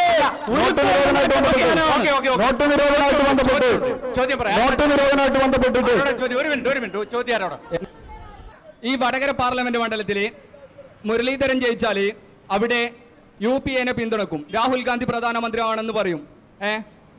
വി സജീവൻ ജയിച്ചാല് NDA പിന്തുണക്കും. എന്നാൽ എനിക്ക് LDFന്റെ പ്രതിനിധിയോട് ചോദിക്കാനുള്ളത്, നിങ്ങളിവിടെ P ജയരാജൻ വിജയിച്ചു കഴിഞ്ഞാൽ ഡൽഹിയിൽ നിങ്ങൾ ആരെ പിന്തുണക്കുമെന്നാണ് എനിക്കിവിടെ ചോദിക്കാനുള്ളത്. UDFന്റെ പ്രതിനിധികൾക്ക് ഇന്ത്യ രാജ്യത്തിന്റെ വസ്തുത എന്താണെന്ന് യാതൊരു ധാരണയില്ല. അതാണ് കോൺഗ്രസിന്റെ ഒരു പ്രത്യേകതയും. ഇന്ന് കോൺഗ്രസിനുള്ള ആകെ സീറ്റ് 44 ഇന്ത്യൻ പാർലമെന്റിൽ. ഈ 40 ആളുകൾ ഏത് കൊമ്പ് കുലുക്കിയിട്ടാണ് രാഹുൽ ഗാന്ധി പ്രധാനമന്ത്രി ആവേണ്ടത്? ഇവിടെ പറയേണ്ടതാണ്, രാഹുൽ ഗാന്ധി ഏത് കൊമ്പ് കുലുക്കിയിട്ടാണ് ആവേണ്ടത്? ഇന്ത്യ രാജ്യത്ത് കോൺഗ്രസിന് 3 അക്കം തീർക്കാൻ പറ്റുമോ ഈ തെരഞ്ഞെടുപ്പിൽ? വസ്തുത അംഗീകരിക്കണം. വസ്തുത അംഗീകരിക്കാത്ത രാഹുൽ ഗാന്ധിയും വസ്തുത അംഗീകരിക്കാത്ത കേരളത്തിലെ കോൺഗ്രസ് നേതാക്കന്മാരും ഈ രാജ്യത്തെ ജനങ്ങളോട് മറുപടി പറയേണ്ടി വരും. ഈ ഇടതുപക്ഷത്തിന്റെ പ്രഖ്യാപിത നയം ഇന്ത്യ രാജ്യത്തിന്റെ ഭരണഘടനാപരമായ മൂല്യമുണ്ട്. മതനിരപേക്ഷ ജനാധിപത്യ പരമാധികാര റിപ്പബ്ലിക് എന്ന് പറയുന്ന ആ മൂല്യത്തെ RSS സംഘപരിവാരത്തിന്റെ കയ്യിൽ നിന്ന് താഴെ ഇറക്കണം. അതിനാവശ്യമായി വസ്തുതയുമായി ഇന്ത്യ രാജ്യത്ത് ഇന്ത്യയിലെ വ്യത്യസ്തമായ സംസ്ഥാനങ്ങളിലെ പ്രാദേശിക മതനിരപേക്ഷ ജനാധിപത്യ സഖ്യത്തിന്റെ ഭരണം ഉണ്ടാവണം. അതിലൊരു വിഭാഗം കോൺഗ്രസ് ആയിരിക്കും. ഒരു പക്ഷേ ഞങ്ങൾ അത് അംഗീകരിക്കുന്നുണ്ട്. പക്ഷെ അത് അംഗീകരിക്കാത്തവര് ഇന്ത്യ രാജ്യത്തെ കോൺഗ്രസിനെ കുന്തമുഴി ആരോട്? ഈ BJPയോടാണോ RSSനോടാണോ? അല്ല, കേരളത്തിൽ രാഹുൽ ഗാന്ധി മത്സരിക്കുന്നത് ഇടതുപക്ഷത്തോടാണോ? എന്താണ് എന്ന നിലപാട് ഇന്ത്യ രാജ്യം യാഥാർത്ഥ്യമുള്ള അന്നാഹാരം കഴിക്കുന്ന കോൺഗ്രസുകാർക്ക് തിരിച്ചറിയാൻ വേണ്ടി സാധിക്കണം. ആരോടാണ് നിങ്ങളുടെ പോരാട്ടം? നിങ്ങൾ വ്യക്തമാക്കണം. രാജ്യത്തുടനീളം നരേന്ദ്രമോദിക്കെതിരെ രാഹുൽ ഗാന്ധിയുടെ നേതൃത്വത്തിൽ കോൺഗ്രസ് ഒരു വൻ തിരിച്ചുവരവ് നടത്തുന്നത് നമ്മൾ കണ്ടതാണ്. രാജസ്ഥാനിൽ കോൺഗ്രസ് പരാജയപ്പെട്ടു, അവിടെ കോൺഗ്രസ് BJPയെ പരാജയപ്പെടുത്തി. ഇന്ന് അധികാരത്തിൽ മധ്യപ്രദേശിൽ ഞങ്ങൾ പരാജയപ്പെട്ടു, ഇന്ന് മധ്യപ്രദേശ് ഭരിക്കുന്ന കോൺഗ്രസ് മുഖ്യമന്ത്രിയാ. ഛത്തീസ്ഗഡ് ഞങ്ങൾ പരാജയപ്പെട്ടു, ഇന്ന് ഛത്തീസ്ഗഡ് ഭരിക്കുന്ന കോൺഗ്രസ് മുഖ്യമന്ത്രിയാ. തെക്കേ ഇന്ത്യയിലെ ഏറ്റവും വലിയ സംസ്ഥാനമായ കർണാടകത്തിൽ ഇന്ന് ജനതാദളുമായി ചേർന്നിട്ട് ഭരണം പങ്കിടുന്നത് കോൺഗ്രസ്. ത്രിപുരയിൽ തോറ്റ മാർക്സിസ്റ്റ് പാർട്ടി, പശ്ചിമ ബംഗാളിൽ തോറ്റ മാർക്സിസ്റ്റ് പാർട്ടി. ഇനിയൊരു തിരിച്ചുവരവ് അവർക്കുണ്ടോ? അതുകൊണ്ട് തന്നെയാണ് ഞങ്ങൾ പറഞ്ഞു നിർത്തത്. അതുകൊണ്ട് തന്നെയാണ് തീർച്ചയായിട്ടും RSSനെതിരെ നരേന്ദ്രമോദിക്കെതിരായ പോരാട്ടത്തിൽ ഇടതുപക്ഷ കക്ഷികളെയും അതിൽ CPMനെയും ഞങ്ങൾ ഉൾപ്പെടുത്തുന്നുണ്ട്. ഞങ്ങൾ അവരെ സ്വീകരിക്കുന്നുണ്ട്. അങ്ങ് കോയമ്പത്തൂരിൽ ചെന്നാൽ രാഹുൽ ഗാന്ധിയുടെ ഫോട്ടോ പിടിച്ചിട്ടാണ് ഇവർ വോട്ട് പിടിക്കുന്നത്. എന്നിട്ട് അന്ധമായ കോൺഗ്രസ് വിരോധം കൊണ്ടാണ് ഇവിടെ കോൺഗ്രസിനെ ഇകഴ്ത്തി സംസാരിക്കുന്നത്. ശ്രീ ധനഞ്ജയൻ നേരത്തെ പറഞ്ഞതിന്റെ തുടർച്ചയായി ചോദിക്കാം, രാഹുൽ എഫക്ട് കേരളത്തിൽ ബാധിക്കുമോ? അങ്ങനെ ഒരു പ്രചരണം നടക്കും. ഇന്ത്യ രാജ്യത്തിന്റെ നിലവിലുള്ള ഇന്ത്യൻ പാർലമെന്റിൽ 282 BJP MPമാരുണ്ടായിരുന്നു. അതിൽ 103 MPമാര് ഇന്നലത്തെ കോൺഗ്രസ് നേതാക്കന്മാരാണ്. ഇന്ന് ഇന്ത്യൻ നാഷണൽ BJP-യുടെ അഖിലേന്ത്യാ നേതാക്കന്മാരിൽ 83 പേര് കോൺഗ്രസിന്റെ അഖിലേന്ത്യാ സംസ്ഥാന നേതാക്കന്മാരാണ്. ഗോവയില്, മിസോറാമിൽ അവിടെ ജയിച്ച കോൺഗ്രസുകാർ ഇപ്പൊ എവിടെയാണുള്ളത്? ജയിച്ച കോൺഗ്രസ് MLA-മാര് ഇപ്പോൾ എവിടെയാണുള്ളത്? റിപ്പോർട്ടിൽ പൂട്ടിയിട്ടിട്ട് ചെലവഴിക്കുമ്പോൾ അതിന്റെ പിന്നാലെ പോകുന്ന കോൺഗ്രസുകാരൻ ഗാന്ധിയെ വിട്ടിട്ട്, ഗാന്ധിജത്തെ വിട്ടിട്ട്, നെഹ്റുവിനെ വിട്ടിട്ട് BJP-യിലേക്ക് പോകാൻ യാതൊരു മനസാക്ഷി കുത്തമില്ലാത്തവരായി മാറുകയാണ്. ഇവിടെ പറഞ്ഞ ത്രിപുരയിലെ കാര്യം, ത്രിപുരയിൽ നിയമസഭാ തെരഞ്ഞെടുപ്പ് നടക്കുമ്പോൾ പ്രതിപക്ഷം കോൺഗ്രസ് 36% വോട്ട് കിട്ടിയ കോൺഗ്രസിന് ഇപ്പോൾ അവിടെ വോട്ട് 1.25%. ആര്? എല്ലാം BJP-ആയി.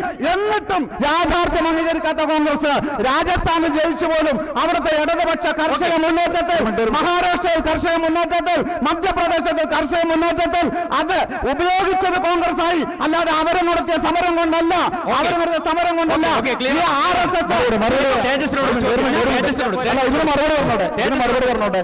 ത്രിപുരയിലെ കാര്യം ബഹുമാനപ്പെട്ട ധനഞ്ഞേട്ടൻ പറഞ്ഞു. ത്രിപുരയില് നിയമസഭാ തെരഞ്ഞെടുപ്പ് കഴിഞ്ഞതിന് ശേഷം അവിടെ 5 വർഷം കാലാവധി പൂർത്തിയാകുന്നതിന് മുന്നേ ത്രിപുരയില് തദ്ദേശ സ്വയംഭരണ സ്ഥാപനങ്ങളിലേക്ക് ഒരു തെരഞ്ഞെടുപ്പ് നടന്നു. 5 വർഷ കാലാവധി പൂർത്തിയാകുന്നതിന് മുന്നേ അവിടെ തെരഞ്ഞെടുപ്പ് നടക്കാനുള്ള കാരണം നിയമസഭാ തെരഞ്ഞെടുപ്പ് നടന്നു. അതിന്റെ റിസൾട്ടിൽ BJP അധികാരത്തിൽ വന്നപ്പോ 85% ത്രിപുരയിലെ തദ്ദേശ സ്വയംഭരണ സ്ഥാപനങ്ങളും ഭരിച്ചിരുന്ന CPM-ന്റെ പഞ്ചായത്ത് പ്രസിഡന്റുമാർ, പഞ്ചായത്ത് മെമ്പർമാർ ഒറ്റയടിക്ക് BJP-ആയി. അതുകൊണ്ട് അവിടെ വീണ്ടും തെരഞ്ഞെടുപ്പ് നടക്കേണ്ടി വന്നു. എന്നിട്ട് റിസൾട്ട് എന്താ? ഇപ്പൊ ത്രിപുരയിലെ ഭൂരിപക്ഷം തദ്ദേശ സ്വയംഭരണ സ്ഥാപനങ്ങളും ഭരിക്കുന്നത് BJP-യാ, കോൺഗ്രസ് അല്ല. അഭിമാനമുള്ള കാര്യമാണ് കോൺഗ്രസിന്.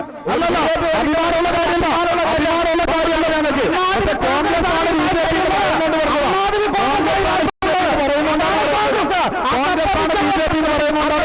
കോൺഗ്രസ് പാഠം പഠിക്കാത്ത കോൺഗ്രസ്, അതാണ് പ്രശ്നം. ഞാൻ BJP-യിലേക്ക് പോകില്ല എന്ന് ഓഡിയോ ക്ലിപ്പ് ഇറക്കേണ്ടി വന്ന ഒരു സ്ഥാനാർത്ഥിക്ക്, അതാണ് കോൺഗ്രസ് എന്നുള്ള നിലക്ക്. എനിക്ക് UDF-ന്റെ പ്രതിനിധിയോടാണ് ചോദ്യം. ഇപ്പൊ ഇവിടെ പറഞ്ഞു ബംഗാളിലും ത്രിപുരയിലും LDF തോറ്റു, തിരിച്ചു വന്നല്ലോ. ഞാൻ ചോദിക്കുന്നത്, ബംഗാളിൽ 44 വർഷം മുന്നേ കോൺഗ്രസിന്റെ ഭരണമായിരുന്നു അതിന് മുന്നേ ഉണ്ടായിരുന്നത്. കോൺഗ്രസ് തിരിച്ചു വന്നോ? അവിടെ UP, ഇന്ത്യയിലെ ഭരണം ആര് ഭരിക്കണമെന്ന് തീരുമാനിച്ച UP-യിൽ സ്ഥിരമായി കോൺഗ്രസിനെ ഭരണത്തിലെത്തി UP-യിലെ MP-മാരായിരുന്നു. ഇപ്പൊ UP-യിലെ സ്ഥിതി എന്താണ്? തിരിച്ചു വന്നു കോൺഗ്രസ്. ത്രിപുരയും ബംഗാളും ചോദിച്ച കോൺഗ്രസിനോട് ചോദിക്കുകയാണ്, 44 വർഷം മുന്നേ ബംഗാൾ ഭരിച്ച കോൺഗ്രസ് സ്ഥിരമായി ഭരിച്ചിരുന്നു. 44 വർഷം മുന്നേ സ്ഥിരമായി കോൺഗ്രസ് ഭരിച്ച ബംഗാളിൽ ഈ 44 വർഷമായിട്ടും കോൺഗ്രസ് തിരിച്ചു വന്നോ? UP-യിൽ അല്ല, ഉത്തരം പറയാം. കോൺഗ്രസ് ഞങ്ങൾ പരാജയപ്പെട്ടിട്ടുണ്ട്, പരാജയപ്പെട്ട സ്ഥലങ്ങളിൽ തിരിച്ചു വന്നിട്ടുണ്ട്, തിരിച്ചു വരാത്ത സ്ഥലങ്ങളുണ്ട്. പക്ഷെ ചോദ്യം ഇതാണ്, കോൺഗ്രസിനെ മാർക്സിസ്റ്റ് പാർട്ടി ഓഫീസുകളിലും പാർട്ടി പരിപാടികളിലും വിമർശിക്കുകയും കോൺഗ്രസ് പരാജയപ്പെടുന്ന ഇന്ത്യയിലെ സംസ്ഥാനങ്ങളിലൊക്കെ BJP-യാണ് വരുന്നത്. എന്തുകൊണ്ട് CPM-നോട് വരാൻ പറ്റുന്നില്ല? Communist Party of India Kerala, Communist Party of India Tripura, Communist Party of India Bengal എന്നല്ലല്ലോ, Communist Party of India Marxist എന്നല്ലേ? അപ്പൊ കോൺഗ്രസ് പരാജയപ്പെടുന്നിടത്ത് CPM-ന് തിരിച്ചു വരാൻ സാധിക്കുന്നില്ല. ആദ്യം അതിന് സാധിക്കട്ടെ, എന്നിട്ടാണ് ഞങ്ങളുടെ തിരിച്ചു വരാനെ കുറിച്ചുള്ള ചോദ്യങ്ങൾ. ശ്രീ സുരേന്ദ്രൻ, ഈ രാഹുൽ എഫക്ട് ദക്ഷിണേന്ത്യയെ രാഹുൽ എഫക്ട് എന്നല്ല, ഒരെഫക്റ്റും ഇന്ത്യൻ രാഷ്ട്രീയത്തിൽ ഈ തെരഞ്ഞെടുപ്പിനെ ബാധിക്കാൻ വേണ്ടി പോകുന്നില്ല. 2 അക്കം തേക്കാൻ 3 അക്കം തേക്കാതെ കോൺഗ്രസും 2 അക്കത്തിൽ മത്സരിക്കുന്ന മാർക്സിസ്റ്റ് പാർട്ടിയും ചേർന്നാൽ 3 അക്കമായിത്തീരുമെന്ന് ഏത് രാഷ്ട്രീയ നിരീക്ഷകന്മാരാ പറയുക? 100 അക്കം തേക്കാൻ വേണ്ടി കോൺഗ്രസിനും CPM-നും ഇടതുപക്ഷ പാർട്ടിക്ക് സാധ്യമല്ല. BJP 84 3-2 ഭൂരിപക്ഷത്തിൽ വന്ന കോൺഗ്രസ്. ഓർമ്മിക്കണം, 84 പല രാഷ്ട്രീയ ചിത്രവും ഇന്ത്യയിൽ ഉണ്ടായിട്ടുണ്ട്. കമ്മ്യൂണിസ്റ്റ് പാർട്ടി ബംഗാളിൽ ഇടതുപക്ഷത്തിനെതിരായി സ്ഥാനാർത്ഥികളെ മത്സരിക്കാൻ വേണ്ടി പോലും ബംഗാളിൽ സാധിച്ചിരുന്നില്ല, കോൺഗ്രസ്സുകാരന് മത്സരിക്കാൻ സാധിച്ചിരുന്നില്ല, BJP-ക്ക് മത്സരിക്കാൻ സാധിച്ചിരുന്നില്ല. ആ ബംഗാളിൽ മത്സരിക്കാൻ മാർക്സിസ്റ്റ് പാർട്ടിക്ക് ഇന്ന് BJP-യുടെയും കോൺഗ്രസിന്റെയും സഹായം വേണം, ത്രിപുരയിൽ സഹായം വേണം. കേരളത്തിൽ മാത്രമാണ് മാർക്സിസ്റ്റ് പാർട്ടി ആർജവത്തോടെ തെരഞ്ഞെടുപ്പിനെ നേരിടുന്ന ഏക സംസ്ഥാനം. കേരളത്തിൽ BJP-യെ സംബന്ധിച്ചിടത്തോളം ഈ തെരഞ്ഞെടുപ്പിൽ ഒട്ടും ഭയമില്ല. നിർഭയമായി തെരഞ്ഞെടുപ്പിനെ നേരിടുന്ന ഒരു പാർട്ടിയാണ് BJP. വൻ ഭൂരിപക്ഷത്തോടെ നരേന്ദ്രമോദിയുടെ ഗവൺമെന്റ് വീണ്ടും തിരിച്ചെത്തുന്ന കാര്യത്തിൽ യാതൊരു സംശയമില്ല. രാഷ്ട്രീയ നിരീക്ഷകന്മാർക്ക് ഒരു മിനിറ്റ്, ഈ 1-2 സർവേകളിലൊക്കെ ഇപ്പോൾ ഡിക്ലെയർ ചെയ്തിട്ടുണ്ട്. സർവേ ഫലം എങ്ങനെ ബാധിക്കും? സർവേ ഫലം കോർപ്പറേറ്റ് കമ്പനികളെ, കാർവി ഇന്റർനാഷണൽ കുത്തകയാണ്, അതുപോലെ നീൽസൺ ഇന്റർനാഷണൽ കുത്തക, ഇന്ത്യയിൽ ഇടതുപക്ഷത്തിന്റെ സാന്നിധ്യം ഇല്ലാതാക്കണമെന്ന് തീരുമാനിച്ച ഇന്ത്യൻ കോർപ്പറേറ്റുകളാണ്. അതായത് അവരുടെ ഭരണകാഴ്ചപ്പാട് നന്നായി കൊണ്ടുപോകണമെങ്കിൽ ഇന്ത്യ രാജ്യത്ത് ഇടതുപക്ഷത്തിന്റെ സാന്നിധ്യം, അതുകൊണ്ട് അവരെ ഉപയോഗിച്ചുള്ള സർവേ ഒരു പുല്ല് വിലയിൽ കൽപ്പിക്കുന്നില്ല ഇടതുപക്ഷ ജനാധിപത്യ മുന്നണി. കാരണം അത് കോർപ്പറേറ്റുകൾക്ക് വേണ്ടി ഉണ്ടാക്കി കൊടുത്ത സർവേ മാത്രമാണ്. പക്ഷേ പറഞ്ഞ കാര്യം പറയാനുണ്ട്. ഒന്ന്, ഇന്ത്യ രാജ്യത്ത് ജീവനുള്ള കാലത്തോളം RSS സംഘപരിവാരത്തിന്റെ ഏതെങ്കിലും BJPയുമായിട്ട് ഇന്ത്യൻ കമ്മ്യൂണിസ്റ്റ് പാർട്ടി, മാർക്സിസ്റ്റ് എന്തെങ്കിലും ഇതിന് ബന്ധമുണ്ടാക്കുന്ന പാർട്ടിയല്ല, അങ്ങനെ കച്ചവടം നടത്താൻ പറ്റുന്ന പാർട്ടിയല്ല CPM. അത് നന്നായിട്ട് BJPക്കാരന് മനസ്സിലാവണം, കോൺഗ്രസ്സുകാരന് മനസ്സിലാവണം. ഏതർത്ഥത്തിലും RSS സംഘപരിവാരത്തിനെ പെരുകുന്ന പ്രസ്ഥാനമാണ്. ആർജനം കൊണ്ടല്ല. ഒന്നുകൂടെ പറയാം. ജമ്മു കാശ്മീരിൽ അവിടെ ഉണ്ടായിരുന്ന പ്രശ്നം, ഒരു തരിഗാമി, ഒരു തരിമതി ഒറ്റക്ക് BJPയും കോൺഗ്രസും ഒരേ നിലപാടിൽ. ഹിമാചൽ പ്രദേശിൽ BJPയും കോൺഗ്രസും ഗോവധരും ഒരു നിലപാട്. രാകേഷ് ശർമ്മ ഒരു തരി നിലപാടാണ് പ്രശ്നം. അത് എണ്ണമല്ല, നിലപാടാണ്. ആ നിലപാടും ചളിയിൽ കുത്തിയ നാട്ട പോലെയല്ല, കൃത്യമായ നിലപാട്. കോർപ്പറേറ്റിന് വിലക്കെടുക്കാൻ പറ്റാത്ത പ്രസ്ഥാനം, അതാണ് ഇന്ത്യയിലെ CPM. ഇന്ത്യൻ രാഷ്ട്രീയത്തിൽ കമ്മ്യൂണിസ്റ്റ് പ്രസ്ഥാനങ്ങൾ നശിപ്പിച്ചത് BJPയും കോൺഗ്രസും അല്ല. 35 വർഷക്കാലം ബംഗാൾ ഭരിച്ച ഗവൺമെന്റ് ഇപ്പോൾ മാനിഫെസ്റ്റോയിൽ പറയുന്നുണ്ട് 18,000 രൂപ വേതനം നൽകണമെന്ന്, മാസവേതനം നൽകണമെന്ന്. 200 രൂപയിലപ്പുറം ബംഗാളിലെ ഒരു കർഷകനോ കർഷക തൊഴിലാളിക്കോ വേതനം നൽകാൻ വേണ്ടി 35 വർഷക്കാലം ബംഗാൾ ഭരിച്ച കമ്മ്യൂണിസ്റ്റ് പാർട്ടിക്ക് സാധിച്ചിട്ടില്ല. ആരാ കമ്മ്യൂണിസ്റ്റ് പാർട്ടിയെ താർത്തത്? തൊഴിലാളി വർഗത്തിന്റെ ക്ഷേമത്തിനും പ്രശ്നത്തിനും മുൻകൈ എടുക്കാതെ ഒരു ഗവൺമെന്റ് ആയിരുന്നു കമ്മ്യൂണിസ്റ്റ് ഗവൺമെന്റ്. അങ്ങനെ എടുത്തിരുന്നെങ്കിൽ BJP വളരില്ലായിരുന്നു ബംഗാളിൽ, BJP മറ്റ് സംസ്ഥാനങ്ങൾ വളരില്ലായിരുന്നു, കേരളത്തിൽ വളരില്ലായിരുന്നു. കമ്മ്യൂണിസ്റ്റ് പാർട്ടിയുടെ ശത്രു കമ്മ്യൂണിസ്റ്റ് പാർട്ടിയുടെ നയങ്ങൾ മാത്രമാണ്, അല്ലാതെ BJPയും കോൺഗ്രസും. സംഘപരിവാർ വിരുദ്ധ നിലപാട് ഇന്ത്യ രാജ്യത്ത് ഇതുവരെ സ്വീകരിച്ച ഏക രാഷ്ട്രീയ പ്രസ്ഥാനം അത് ഇന്ത്യൻ നാഷണൽ കോൺഗ്രസ് ആണ്. നമുക്കറിയാം, ഒരു കാര്യം പറയട്ടെ, 1989-ൽ 1984-ൽ രാമജന്മഭൂമി വിഷയം VHP രാഷ്ട്രീയ ആയുധമായി ഉപയോഗിക്കാൻ തുടങ്ങിയതാണ്. അതിനുശേഷമാണ് 1989-ലെ തെരഞ്ഞെടുപ്പിൽ രാജീവ് ഗാന്ധിയെ തോൽപ്പിക്കാൻ വേണ്ടിയിട്ട് VP സിംഗും ഹർകിഷൻ സിംഗ് സുർജിത്തും EMS നമ്പൂതിരിപ്പാടും കൂടി ഉണ്ടാക്കിയ ഒരു അവിശുദ്ധ കൂട്ടുകെട്ടുണ്ട്. ആ കൂട്ടുകെട്ടിന്റെ ഭാഗമായിട്ട് VP സിംഗിന്റെ നേതൃത്വത്തിലുള്ള ഒരു ഗവൺമെന്റ് ഇന്ത്യ ഭരിച്ചിട്ടുണ്ട്. ഏറ്റവും ഒടുവിൽ ഇന്ന് കേരളത്തിലെ സ്പീക്കർ P. ശ്രീരാമകൃഷ്ണൻ ആരുടെ വോട്ട് വാങ്ങിയിട്ടോ? BJPയുടെ ഏക MLA രാജഗോപാലിന്റെ വോട്ട് വാങ്ങിച്ചിട്ടാ സ്പീക്കറായിട്ടിരിക്കുന്നത്. മട്ടന്നൂർ ഇതേ ചർച്ചയിൽ LDFന്റെ പ്രതിനിധി ചോദിച്ചത്, ഓഡിയൻസിലെ ആൾ ചോദിച്ചത്, UDF അക്രമ രാഷ്ട്രീയത്തിനെയാണ് പ്രൊജക്ട് ചെയ്യുന്നത്, അക്രമ രാഷ്ട്രീയം പറഞ്ഞാൽ വോട്ട് പിടിക്കുന്നത്, വികസനം പറഞ്ഞല്ല. പിണറായി സർക്കാർ ഒരുപാട് വികസനങ്ങൾ നടത്തിയിട്ടുണ്ട്, ആ വികസനങ്ങളൊന്നും പറയാതെ അക്രമ രാഷ്ട്രീയം പറഞ്ഞാൽ വോട്ട് പിടിക്കുന്നതെന്ന് എന്താ കാര്യത്തിൽ പറയാനുള്ളത്? തീർച്ചയായിട്ടും ഈ പാർലമെന്റ് തെരഞ്ഞെടുപ്പിൽ വ്യക്തമായിട്ടുള്ള ഒരു ചോദ്യം ജനങ്ങളുടെ മുന്നിൽ അഭിമുഖീകരിച്ചിട്ടാണ് ഞങ്ങൾ പോകുന്നത്. അത് പ്രൈമായിട്ടുള്ള ആ ചോദ്യം ഇന്ത്യയുടെ പ്രധാനമന്ത്രി സ്ഥാനത്തേക്ക് രാഹുൽ ഗാന്ധി എത്തിക്കുക എന്നുള്ളതാണ്. നരേന്ദ്രമോദിയെ താഴെ ഇറക്കി ഇന്ത്യയുടെ പ്രധാനമന്ത്രി സ്ഥാനത്തേക്ക് സഹിഷ്ണുതയുടെ രാഷ്ട്രീയം കൈകാര്യം ചെയ്യുന്ന, മതേതരത്വത്തിന്റെ രാഷ്ട്രീയം കൈകാര്യം ചെയ്യുന്ന രാഹുൽ ഗാന്ധി എത്തണം. അതോടൊപ്പം അക്രമ രാഷ്ട്രീയമുണ്ട്. ഗുജറാത്തിൽ ന്യൂനപക്ഷങ്ങളെ കൊല്ലാക്കല ചെയ്യുന്നത് RSSകാരാണെങ്കിൽ എടയന്നൂരിൽ ഷുഹൈബിനെ കൊന്നതാരാ? CPM. തൂണേരി അസ്ലാമിനെ കൊന്നതാരാ? CPM. ഇങ്ങനെ ശരത്ലാലിനെയും കൃപേഷിനെയും ഏറ്റവും ഒടുവിൽ കൊന്നത് കേസിൽ പ്രതിയാരാ? CPM-ന്റെ ഉത്തരവാദിത്തപ്പെട്ട നേതാക്കന്മാരാ. അതുകൊണ്ട് തന്നെയാണ് ഞങ്ങളിവിടെ അക്രമ രാഷ്ട്രീയം തീർച്ചയായിട്ടും ജനങ്ങൾ ചർച്ച ചെയ്യണമെന്ന് പറയുന്നത്. ഞാൻ ശ്രീ ധനഞ്ജൻ, അതായത് ഒരു മിനിറ്റ് വെയിറ്റ് ശ്രീ ധനഞ്ജൻ, അതായത് നമ്മൾ ലോക്സഭാ തെരഞ്ഞെടുപ്പാണ്. ലോക്സഭാ തെരഞ്ഞെടുപ്പിൽ പ്രാദേശിക വിഷയങ്ങൾക്ക് പ്രസക്തി ഇല്ല എങ്കിൽ പോലും നമ്മൾ കൂത്തുപറമ്പിന്റെ മണ്ണിൽ നിന്ന് ഒരുപാട് ചരിത്ര സ്മരണകൾ ഉറങ്ങുന്ന ഒരു മണ്ണിൽ നിന്നാണ് സംസാരിക്കുന്നത്. നമുക്ക് ഈ തെരഞ്ഞെടുപ്പിൽ LDFന്റെ സ്ഥാനാർത്ഥി സഖാവ് P. ജയരാജൻ ജയിച്ചു കഴിഞ്ഞാൽ ഈ കൂത്തുപറമ്പിൽ എന്തൊക്കെ വികസനങ്ങൾ, ഇപ്പോൾ ബസ് സ്റ്റാൻഡ്, നമ്മുടെ തൊട്ടപ്പുറത്ത് ബസ് സ്റ്റാൻഡിന്റെ സംവിധാനം, അതുപോലെ തന്നെ 4 വരി പാത, ഇത്തരത്തിലുള്ള ഒരുപാട് പ്രാദേശികമായ വിഷയങ്ങളുണ്ട്. നമുക്ക് എന്ത് ചെയ്യാൻ പറ്റും? LDFന് ഒരു കാഴ്ചപ്പാടുണ്ടാവും. ഈ വികസനത്തിന്റെ വിഷയം ഏറെ ഞാൻ പ്രതികരിക്കാം, അതിന്റെ ഇടയിൽ മറ്റൊന്നിനെ വിശദമാക്കാതിരിക്കാൻ പറ്റില്ല. അക്രമ രാഷ്ട്രീയത്തെ സംബന്ധിച്ച് ആരാണിത് പറയുന്നത്? അക്രമ രാഷ്ട്രീയത്തെ സംബന്ധിച്ച് കേരളത്തിൽ കണ്ണൂരിൽ മത്സരിക്കുന്ന സ്ഥാനാർത്ഥി ആരാണ്? K. സുധാകരൻ. അക്രമവിരുദ്ധ ജാഥ വിരുദ്ധ ജാഥ നടത്തിയിട്ട് വെടിവെച്ചു കൊന്ന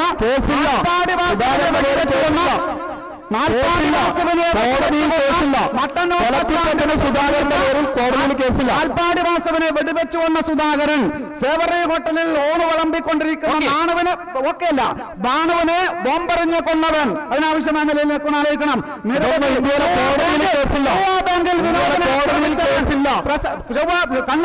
കണ്ണൂർ പ്രസ്സിൽ പ്രശാന്തനെ ആക്രമം, ഇങ്ങനെ നിരവധി അക്രമ സംഭവങ്ങൾ. EP ജയരാജനെ വെടിവെച്ച് കൊല്ലാൻ വേണ്ടി KV സുധീഷിന്റെ കേസിൽ പ്രതിയായി ശിക്ഷിക്കപ്പെട്ട പേട്ട ദിനേശനെ വാടകയ്ക്ക് തോക്കും പണവും കൊടുത്താ വെച്ച സുധാകരൻ, അങ്ങനെ പറഞ്ഞ പറ്റില്ല.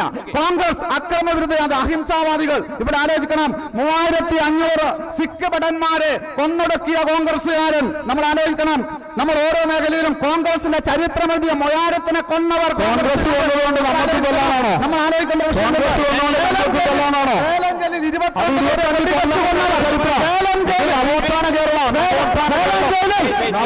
കേരളത്തിൽ കൊലപാതകങ്ങൾ പാടില്ല. സേലം നവോത്ഥാന കേരള 25 കൊല്ലമുള്ള കേരളമല്ല ഇത്. നവോത്ഥാന ആളുകൾ കൊല്ലപ്പെടാൻ പാടില്ല. ഇവിടെ വിദ്യാർത്ഥി നേതാക്കന്മാർ കൊല്ലപ്പെടാൻ പാടില്ല. ഈ നവോത്ഥാന കേരളത്തിൽ കൊലപാതകങ്ങൾ പാടില്ല. അത്രേ പറയുള്ളൂ. അതിന് 25 കൊല്ലപ്പെട്ടുള്ള കണക്കാക്കാൻ കാര്യമില്ല. ചീമേനിയില് 5 പേരെ ചീമേനി കൊന്നവരെയൊക്കെ തിരിച്ചു വന്നിട്ടുണ്ട്. ചീമേനിയിൽ കൊന്ന കേസിൽ പ്രതികളായ മുഴുവൻ ആളുകളെ തിരിച്ചു വന്നിട്ടുണ്ട്. ചീമേനി കേസിൽ പ്രതികളായ മുഴുവൻ ആളുകളെ CPM തിരിച്ചു വന്നിട്ടുണ്ട്. അതിൽ ഒരാളെ പോലും വെറുതെ വിട്ടിട്ടില്ല. ചീമേനി കേസ് ഉണ്ടാവാനുള്ള കാരണം കോൺഗ്രസിന്റെ ബൂത്ത് ഏജന്റിനെ പുറപ്പെടുത്തിയോണ്ടാണ് ചീമേനി കേസ് ഉണ്ടായത്. നിലമ്പൂരിൽ കോൺഗ്രസ് എന്ന് പറയുന്ന സ്ത്രീയെ ബലാത്സംഗം കൊന്ന് ചാക്കിൽ കെട്ടി അയച്ചവർ അഹിംസാവാദികൾ. DCC പ്രസിഡന്റ് ഇവിടെ എവിടെ DCC പ്രസിഡന്റ് പറഞ്ഞതല്ല.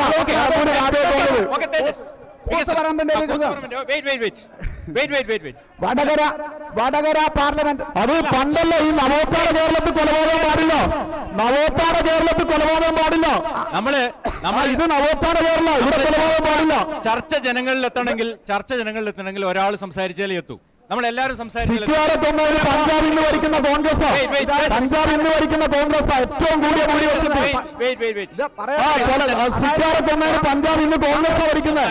കോൺഗ്രസിന്റെ മുഖ്യമന്ത്രിയാ പഞ്ചാബ് ഭരിക്കുന്നത്. കോൺഗ്രസ്, അതായത് കോൺഗ്രസ്സുകാര് പറയുന്ന വിഷയമേ ചരിത്രത്തിന് ഇത്ര പീരീഡിലേ പറയാവൂ എന്ന് പറയുന്നത് ഞങ്ങൾക്ക് അംഗീകരിക്കാൻ പറ്റില്ല. വികസനം ഏറ്റവും നന്നായി വികസനം നടത്താൻ കഴിയുന്നത് ഇടതുപക്ഷ ജനാധിപത്യ പ്രസ്ഥാനം. എങ്ങനെ? ഇന്ത്യ രാജ്യത്ത് നടപ്പിലാക്കുന്ന നവ ഉദാരവൽക്കരണ സാമ്പത്തിക നയം അവസാനിപ്പിക്കണം. BJPയും നവ ഉദാരവൽക്കരണ നയത്തിന്റെ വക്താക്കളാണ്, കോൺഗ്രസും അതിന്റെ വക്താക്കളാണ്. ആ നയം തുടരുന്നിടത്തോളം കാലം സാധാരണ ജനങ്ങളുടെ വികസനം സാധ്യമല്ല. എന്നാൽ ഇടതുപക്ഷ ജനാധിപത്യ മുന്നണി സർക്കാർ നവ ഉദാരവൽക്കരണത്തിന് ബദലായി ഇവിടെ ജനകീയ ബദൽ നടപ്പിലാക്കുന്നു. പൊതുമേഖലാ സ്ഥാപനം തൂക്കിവിറ്റാതെ ലാഭകരമാക്കുന്നു, പുതിയത് തുടങ്ങുന്നു. പരമ്പരാഗത വ്യവസായം പണിയെടുക്കുന്ന 42 ലക്ഷം കുടുംബത്തെ സംരക്ഷിക്കുന്നു, അവർക്ക് ജീവിതം നൽകുന്നു. സാമൂഹ്യ സുരക്ഷാ സംവിധാനത്തിന്റെ ഭാഗമായി 52 ലക്ഷം ആളുകൾക്ക് സാമൂഹ്യ സുരക്ഷാ പെൻഷൻ കൊടുക്കുന്നു. 600 രൂപ 1200 വർദ്ധിപ്പിക്കുന്നു, പടിയുടെ വർദ്ധിപ്പിക്കുന്നു. ഇവിടെ പൊതുവിതരണം നടപ്പാക്കുന്നതിന് വേണ്ടി പൊതുവിതരണ ശൃംഖലകൾ വ്യാപിപ്പിക്കുന്നു. ഇതിന്റെ ഭാഗമായിട്ട് വികസനം. പിന്നെ 4 മിഷൻ ഇവിടെ പ്രവർത്തിക്കുന്നു. ഇവിടെ ആതുര ശുശ്രൂഷ രംഗത്ത് എല്ലാ വിഭാഗം ആളുകൾക്കും പൊതുവിഭാഗത്തിൽ വരണം. അതിനുവേണ്ടി പ്രൈമറി ഹെൽത്ത് സെന്റർ കുടുംബക്ഷേമ കേന്ദ്രമായി മാറിയിട്ട് സർക്കാർ ആശുപത്രിയും ജില്ലാ ആശുപത്രിയും ജനറൽ ആശുപത്രിയും മെഡിക്കൽ കോളേജും ആധുനിക ചികിത്സാ സംവിധാനമുള്ള ആശുപത്രിയായി മാറിക്കൊണ്ടിരിക്കുന്നു. പൊതുവിദ്യാലയത്തിൽ പഠിക്കുന്ന 14,800 വിദ്യാലയത്തിൽ പഠിക്കുന്ന കുട്ടികളിൽ അവർക്ക് നല്ല ഭാവി ഉണ്ടാക്കുന്നതിന് വേണ്ടിയിട്ട് എല്ലാ ഇടപെടൽ നടത്തുന്നു. 3,42,000 കുട്ടികൾ അപ്പുറത്തുനിന്ന് ഇപ്പുറത്ത് വന്നു കഴിഞ്ഞു. ഹരിത കേരളത്തിലൂടെ ഈ ഭാവിക്ക് നാളെ തലമുറ കൊടുക്കാൻ വേണ്ടിയിട്ട് അതിനാവശ്യമായ പദ്ധതി തയ്യാറാക്കുന്നു. ജൈവ പച്ചക്കറി സ്വയം പര്യാപ്തതയിലേക്ക്, കോഴിമുട്ടയുടെ ഉത്പാദനം സ്വയം പര്യാപ്തതയിലേക്ക്, പാലിന്റെ ഉത്പാദനം സ്വയം പര്യാപ്തതയിലേക്ക്. ഇത് കേരളത്തിന്റെ വികസനം. രണ്ടാമത് എല്ലാ 80 ലക്ഷം കുടുംബമുണ്ട് കേരളത്തിൽ. 75 ലക്ഷം കുടുംബത്തിന് വീട് പാർപ്പിടം സ്വന്തമാണ്. 5 ലക്ഷം കുടുംബത്തിന് 2021 സ്വന്തമായി പാർപ്പിടം. ഇങ്ങനെ പ്രഖ്യാപിക്കാൻ കോൺഗ്രസിന് BJPക്ക് അവർ ഭരിക്കുന്ന ഏതെങ്കിലും സംസ്ഥാനത്തെ വെല്ലുവിളിയോടെ നമ്മൾ പറയുന്നു. ഇതാണ് കേരളത്തിലെ ഇതിന്റെ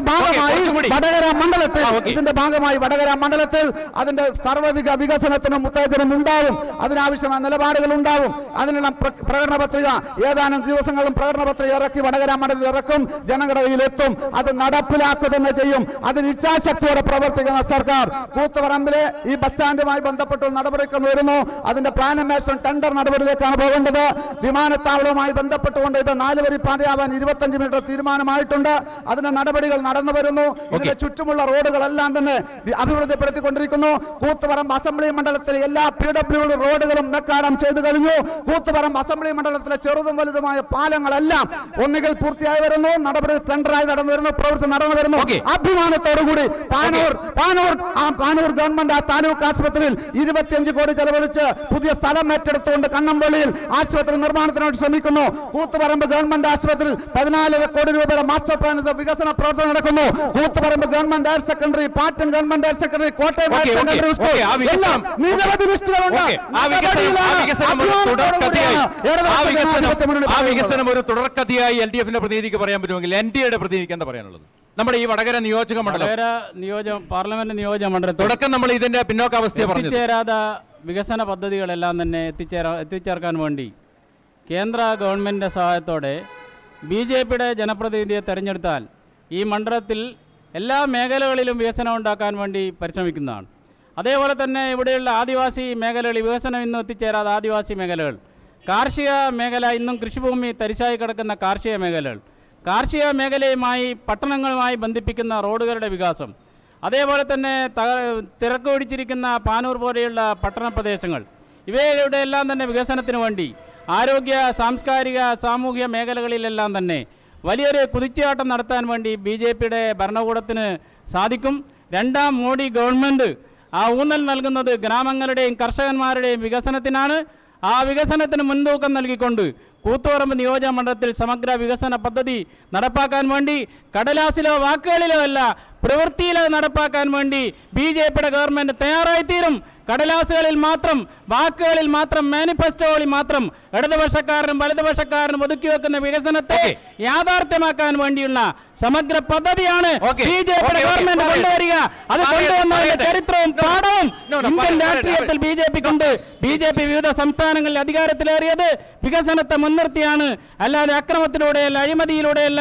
ഇന്ത്യയിലെ 19 സംസ്ഥാനങ്ങൾ BJP-യുടെ കൈപ്പിടിയിലായത് വികസനത്തിന്റെ പന്താവിലൂടെ BJP സഞ്ചരിച്ചതുകൊണ്ടാണ്. തേജസ്, ഇതിലെ GST നമ്മൾ ചർച്ചയിലേക്ക് വന്നില്ല.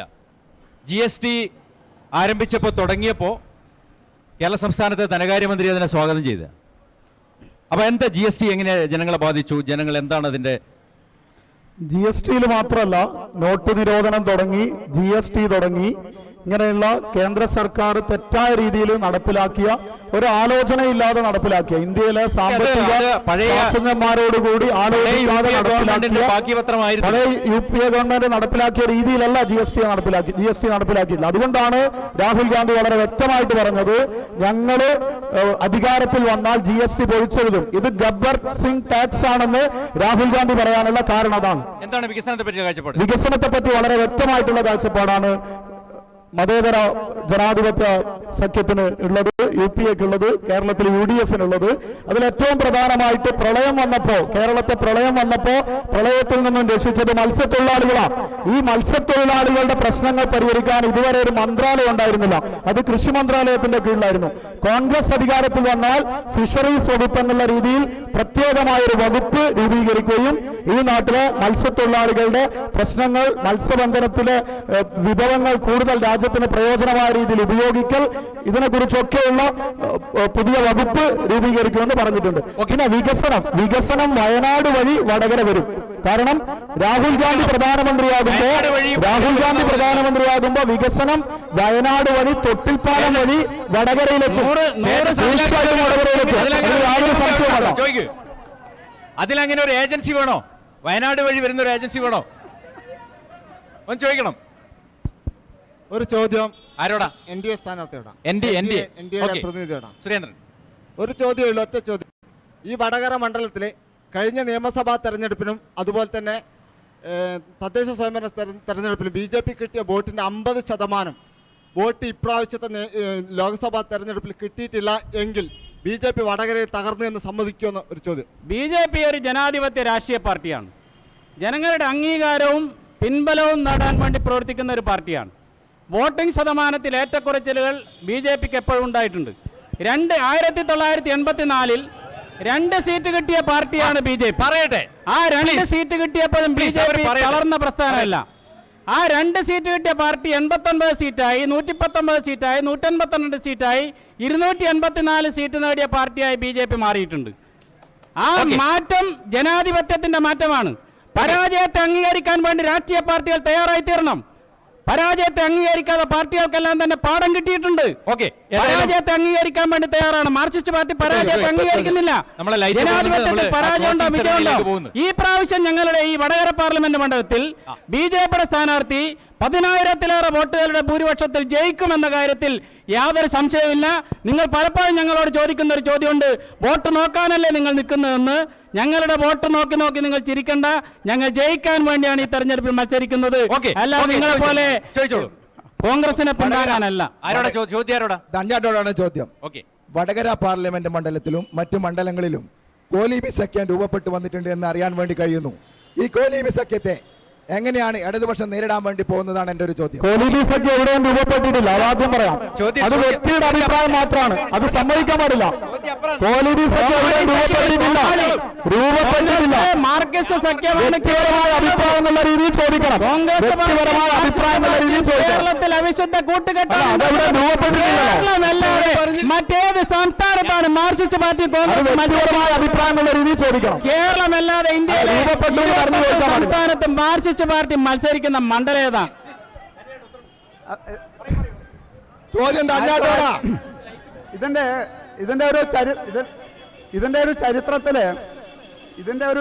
ഇതിന്റെ ഒരു ചരിത്രം KG മാരാരുടെ പുസ്തകമാണ്. വളരെ വ്യക്തമായി പറയുന്നുണ്ട്. 1991 ബേപ്പൂർ നിയമസഭാ മണ്ഡലത്തിലും വടകര ലോക്സഭാ മണ്ഡലത്തിലും കോൺഗ്രസ് ലീഗ് BJP കൂട്ടുകെട്ടുണ്ടായിരുന്നു. അത് പരീക്ഷണം പരാജയമായിരുന്നു. കോലീബി ജയിച്ചില്ല, ഇടതുപക്ഷം ജയിച്ചു. അത് വടകരയിൽ ഇത്തവണ ഉണ്ടാവാൻ സാധ്യതയുണ്ട്. മാതൃഭൂമി പത്രത്തിൽ ഒരു വാർത്തയുണ്ട്. വട്ടിയൂർക്കാവ് MLA മുരളീധരൻ വടകരയിൽ മത്സരിക്കുമ്പോൾ വടകരയിൽ മുരളീധരനെ ജയിപ്പിച്ചാൽ വട്ടിയൂർക്കാവിൽ തെരഞ്ഞെടുപ്പ് വരും. അങ്ങനെ തെരഞ്ഞെടുപ്പ് വരുമ്പോൾ അവിടെ BJPക്ക് ഒരു സീറ്റ് ഉറപ്പിക്കാം എന്നുള്ള ഡീഡ് ഉണ്ടായിട്ടുണ്ട് എന്ന്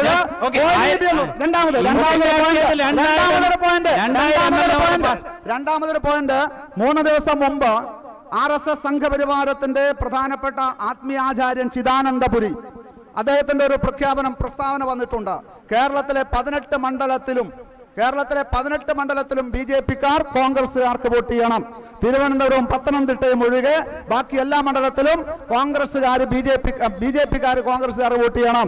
ഇത് പ്രത്യക്ഷത്തിൽ നേരത്തെ KG മാരാറുമായി ബന്ധപ്പെട്ട ഉടമ്പടിയല്ല. ഇത് വളഞ്ഞു കെട്ടിക്കൊണ്ട് ഈ വിശ്വാസ ആചാര്യന്റെ അടിസ്ഥാനത്തിലാണ് വന്നുകൊണ്ടിരിക്കുന്നത്. അതുകൊണ്ട് ഭാരതീയ ജനതാ പാർട്ടി എന്ന് പറയുന്നത് മുരളീധരനെ ജയിപ്പിക്കാൻ ആവശ്യമായ അണിയറ നീക്കങ്ങൾ നടന്നുകൊണ്ടിരിക്കുന്നു.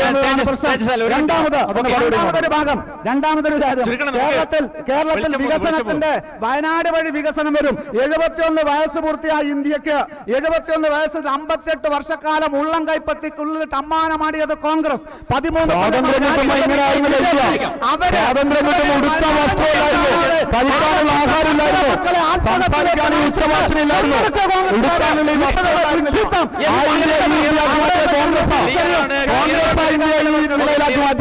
ഒരു മിനിറ്റ്. വട്ടിയൂർക്കാവും ഒക്കെ വെച്ചു മാറാൻ പറ്റുന്ന രീതിയിൽ പ്രബുദ്ധരായ കേരളല്ലേ ഇത്? സാക്ഷരരും 100% സാക്ഷരതയുള്ള ഒരു കേരളത്തില് വട്ടിയൂർക്കാവും അതുപോലെ വടകര നിയോജകമണ്ഡലമൊക്കെ വെച്ച് മാറാൻ പറ്റുന്ന ഒരു സാഹചര്യമുണ്ട്. എന്തായാലും പറയാം. വടകരയിലെ വോട്ടർമാർ വളരെ പ്രബുദ്ധരായ വോട്ടർമാരാണ്.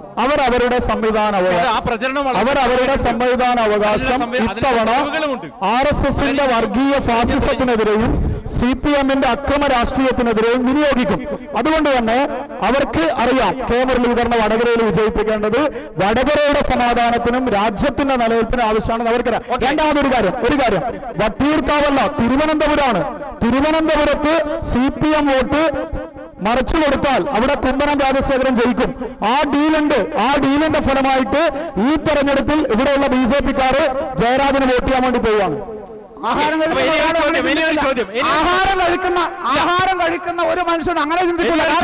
വർഗീയ കോൺഗ്രസ് BJP ആഹാരം കഴിക്കുന്നവർ വിശ്വസിക്കണ്ടേ?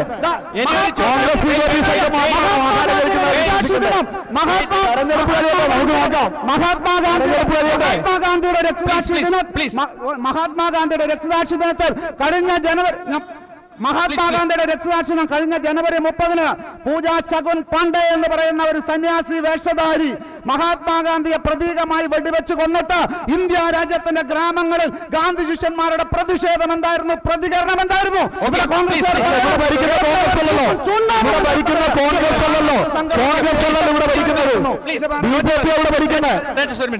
ഇനി ചോദ്യം അതല്ല.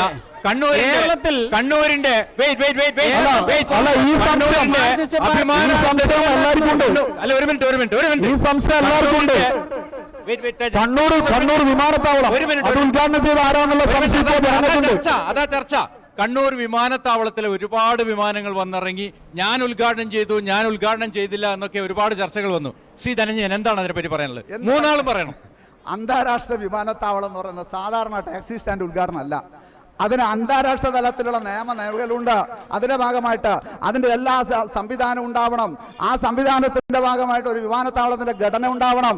40% പ്രവൃത്തി മാത്രം പൂർത്തീകരിച്ച സ്ഥലത്ത് ഒരു ബാംഗ്ലൂരിൽ നിന്ന് എയ്റ്റോട് കൊണ്ടുവന്നിട്ട് പൊടിപാറ്റി ഉദ്ഘാടനം നടത്തിയിട്ട് ഈ ജനങ്ങളെ വിഡ്ഢികളാക്കാൻ വേണ്ടി മനസാക്ഷിയുള്ള ഈ ആളുകൾ കോൺഗ്രസ് അല്ലാതെ വേറെ ആര്? എന്നാൽ ഇടതുപക്ഷ ജനാധിപത്യ മുന്നണി ഗവൺമെന്റ് വളരെ അഭിമാനത്തോടുകൂടി 2018 ഡിസംബർ 9 കണ്ണൂർ വിമാനത്താവളം ഉദ്ഘാടനം ചെയ്തത് അന്താരാഷ്ട്ര തലത്തിൽ വിസ്മയത്തോടെ കാണിച്ചുകൊണ്ട് ലോകം നടുങ്ങിക്കൊണ്ട് ആവശ്യമായ നിലയിലേക്ക് ഹരിതാപമായ വിമാനത്താവളം ഉദ്ഘാടനം ചെയ്തിട്ടുണ്ട്. നടന്ന പരിപാടിക്കും ബഹിഷ്കരണം ഉണ്ടായിരുന്നു. മറുപടി പറയാം.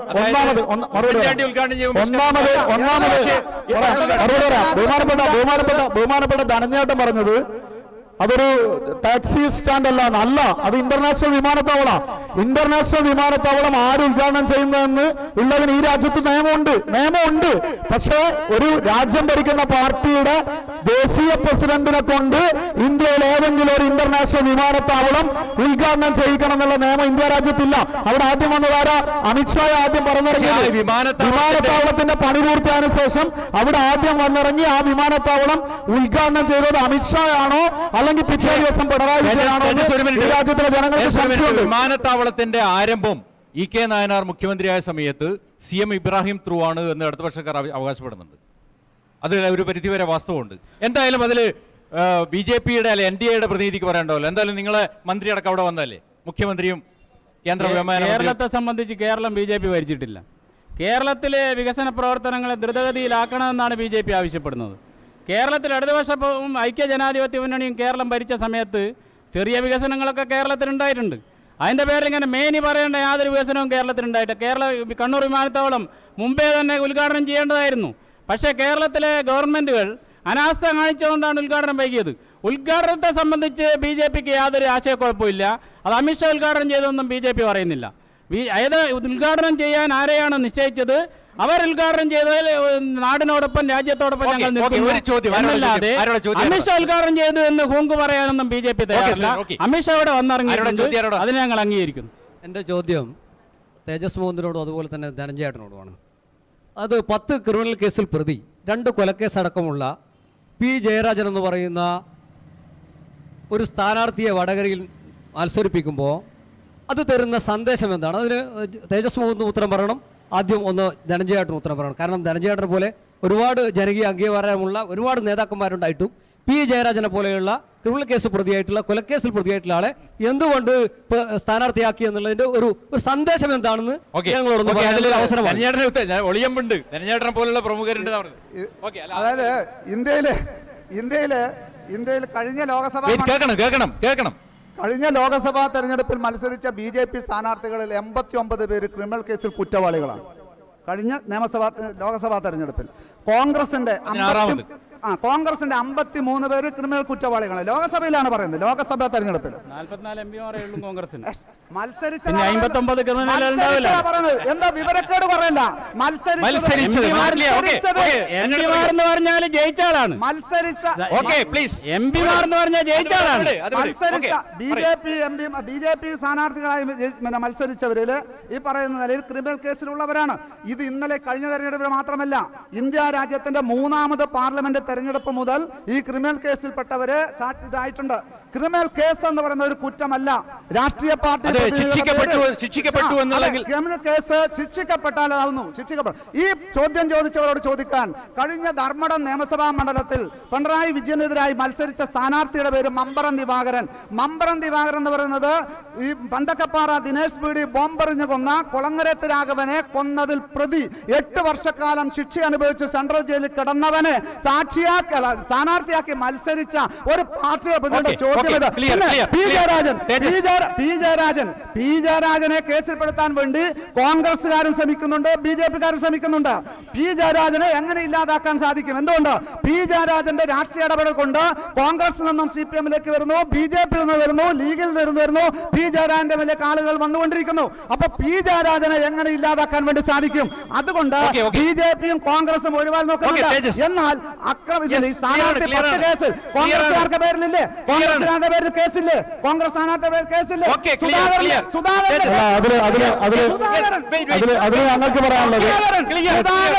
ആന്ധ്രാപ്രദേശിൽ ഇപ്പോഴും കേസുണ്ട്.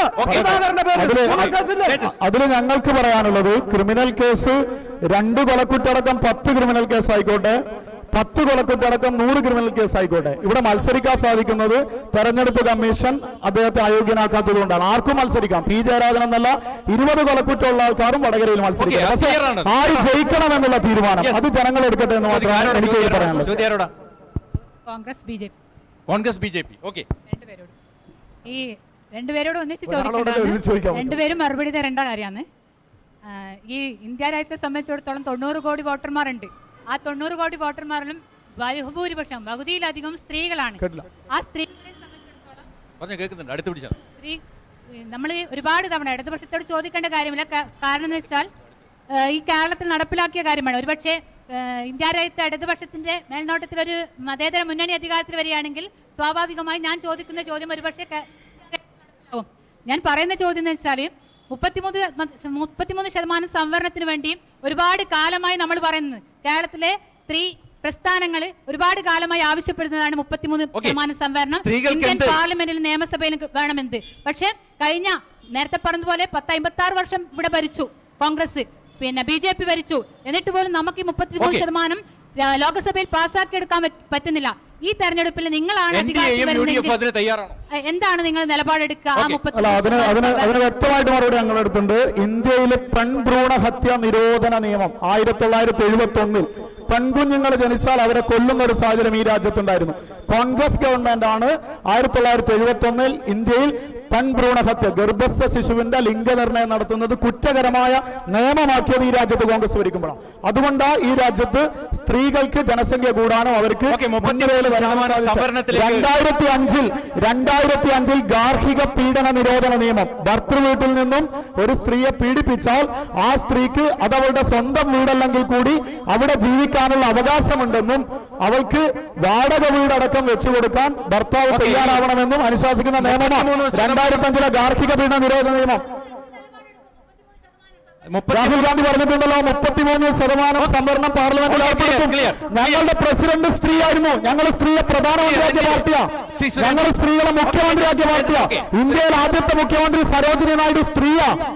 ഇന്ദിരാഗാന്ധി സ്ത്രീയായിരുന്നു. ഞങ്ങളുടെ പ്രസിഡന്റ് സോണിയാഗാന്ധി സ്ത്രീയായിരുന്നു.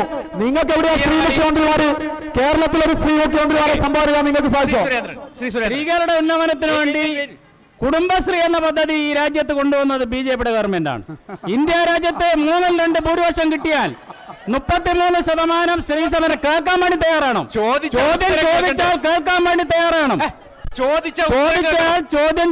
ഉത്തരം കേൾക്കാൻ വേണ്ടി തയ്യാറാണ്. ചോദ്യം ചോദിച്ചാൽ ഉത്തരം കേൾക്കാൻ വേണ്ടി തയ്യാറാണ്.